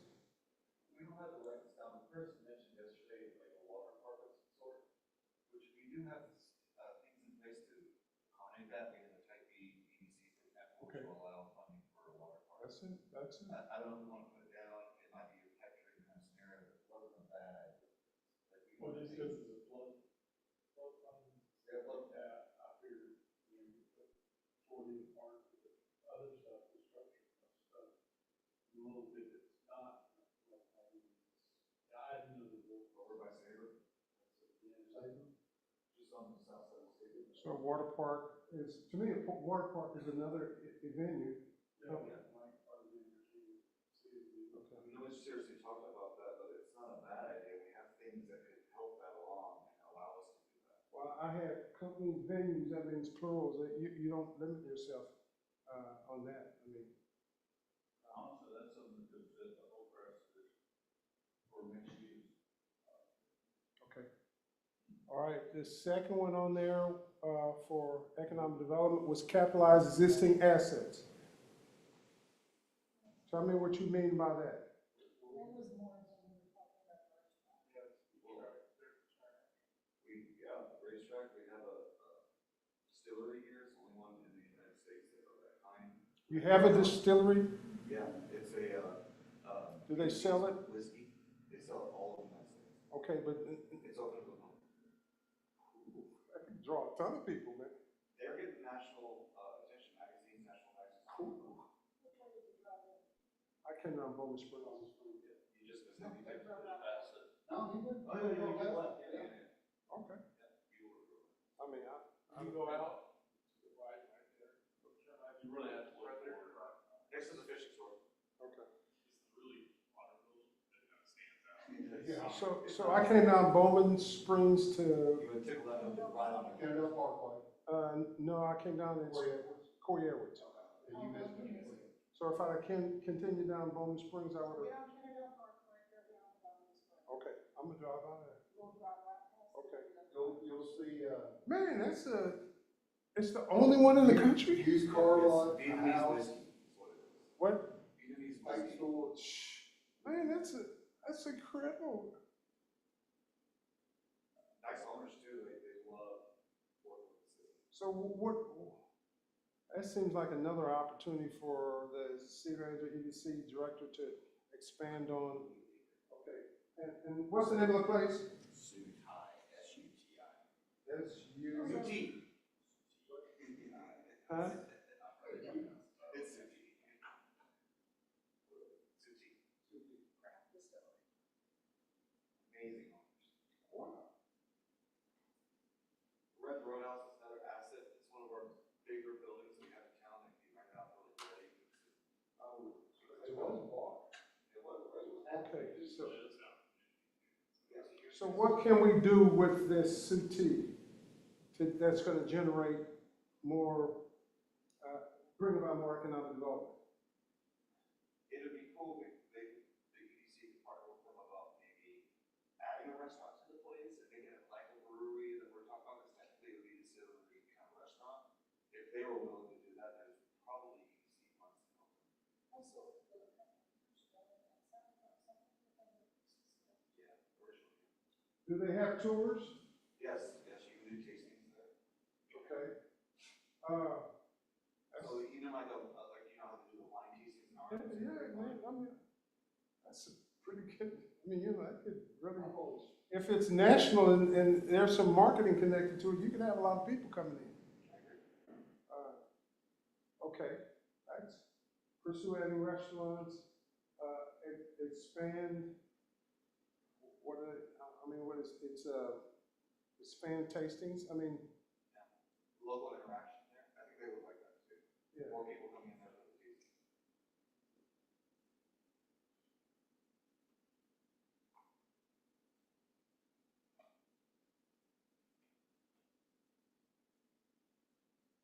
Just pursue expansion of activities there.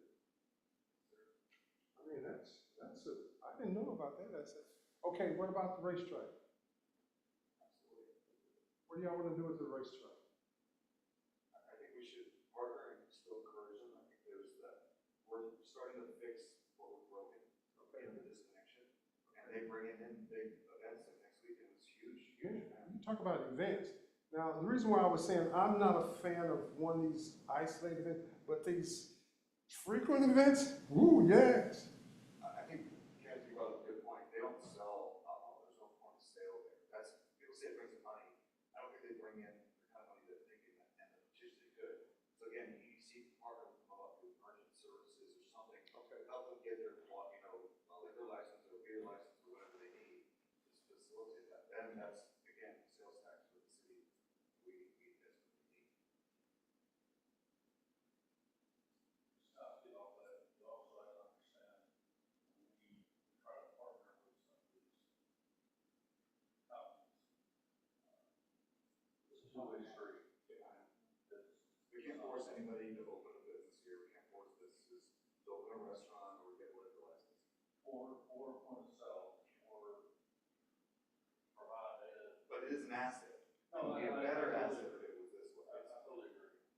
I just wanted to make sure that even when we're talking about the brewery, we're talking about the racetrack, there's limitations and, it's not, it's not that we're not attending or we're not going through it. It just hasn't happened.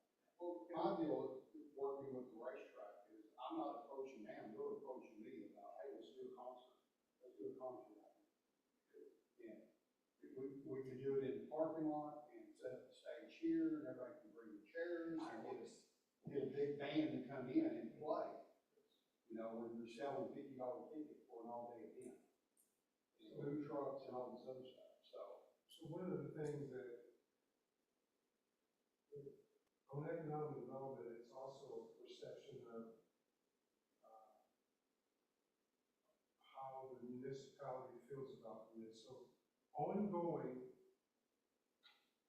lack of a better word, courtships, you know, apparently the racetrack have a perception like, we don't, you know, get away, cities get away, get away. Someone needs to kind of go out of their way to say, you know, we don't want you to get away, get away. There needs to be some bridging that gap. I don't know. We have done that. We're working on it. You have? Yes. Okay. We're really trying to work on it. Okay, so they're feeling the love. Yes, yes, definitely. Okay. And the brewery is filling it up. I think we're ignoring that. I think we need to facilitate a better relationship. I have a good relationship with them, but I don't think as a city, we just kind of ignore it right by, you didn't even see it, and that's the kind of. There's an opportunity that if you're gonna pursue existing acts and capitalize on existing acts, somebody, they gotta feel the love. But this too I think you gotta change your comments too. That's what's supposed to be promoting these businesses. Okay, look, how is your chamber? And repair, and just repair, repair. You gonna leave that to somebody else? I mean, that's the question. Well, I mean, the chamber, the EDC is supposed to be going kind of hand in hand. Yeah, I'm just saying. So it's one of those deals that it's revamping, I guess is a good word to say. Restructuring. Okay, I'm just. But we don't know how that restructuring is gonna go. Yeah. I never like to leave my future in somebody else's hands, that's all. Right. All right. So does KSP have been moved to? No. They know that's started, 'cause I don't think anybody's asked. Who was that? Maybe No one that's is- a start. So is the speed limit? That's good. No one has ever asked. So maybe that's a starting point to get the Oh, yeah. Huh? Yes, they have. Okay, okay. Well, I was told. You can get with Jenna again. I've been talking to Jenna for 28 years. How about joining the chamber? Yeah, you were the master for a long time. Yeah, I worked there. Okay. I'm not used to the tactile put on there. So that's just, both of these are ongoing. Well, or now you got to go on. You know, There's partnerships. Right. A partnership means there's two or more. Correct. But it's not just one. So when you have a partnership with someone, there's a shared expense that goes along with that. So it's not one-sided. It's required partnership. So you take that. I'm sure there's responsibilities, a lot of items, they have to be very clearly defined. They can want all they want, but they don't want to do that for that. right. So, capitalizing on this, the last one was encouraging variety of businesses. You're already doing it. I'm making an assumption. Yes. I assume that that's happening. We're trying to fix the chamber, get our EDC on track, that we're done. I got some closing remarks and I'm gonna turn it over to the mayor. I interviewed every one of you. And I asked you a question, what do you want to accomplish during the retreat? What does success look like? These are some of the comments that I got. A vision established that everyone could buy into, be a little bit more cohesive. Getting a halt, come together as a team, mutual respect for each other.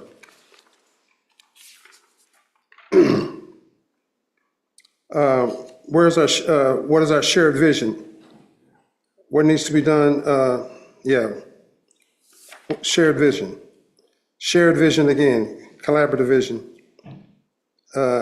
Council members learn how to be council, education and training. And having everyone share their thoughts honestly.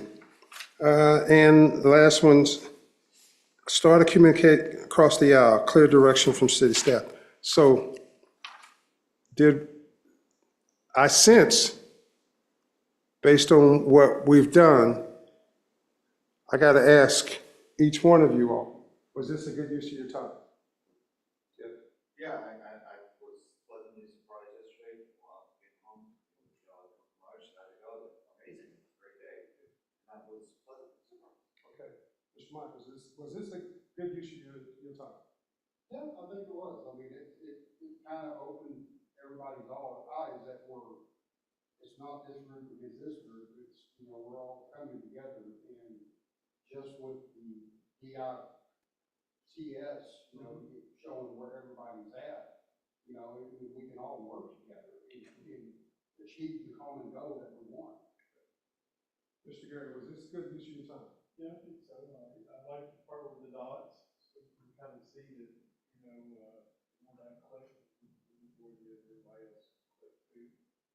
And we all chose probably our one little thing that we want to do, but enjoy it, please do, close time there. Mr. Glover, just good use of your time. It is, my recommendation would do this probably soon after every election, so that it can, points of line, because we've never all sat in the room without an agenda in front of us, that we were kind of walked into. And this is the most frequent conversations we even tried to have since the beginning. So, Yes, I do. I mean, a lot of positives. I especially like where we were all together, where the city manager could kind of sit here and outline our vision like he did earlier, and say, this is what we need, this is what we're looking at, because we've not, right or wrong, we've not had a chance to all do that as a body. We're coming for a council meeting, we've got a very specific agenda. This allowed us to all kind of brainstorm and maybe get on the same page, if you will. So I think, that alone was worth it to me. Just because now, like he says something, or vice versa, we're all having to kind of,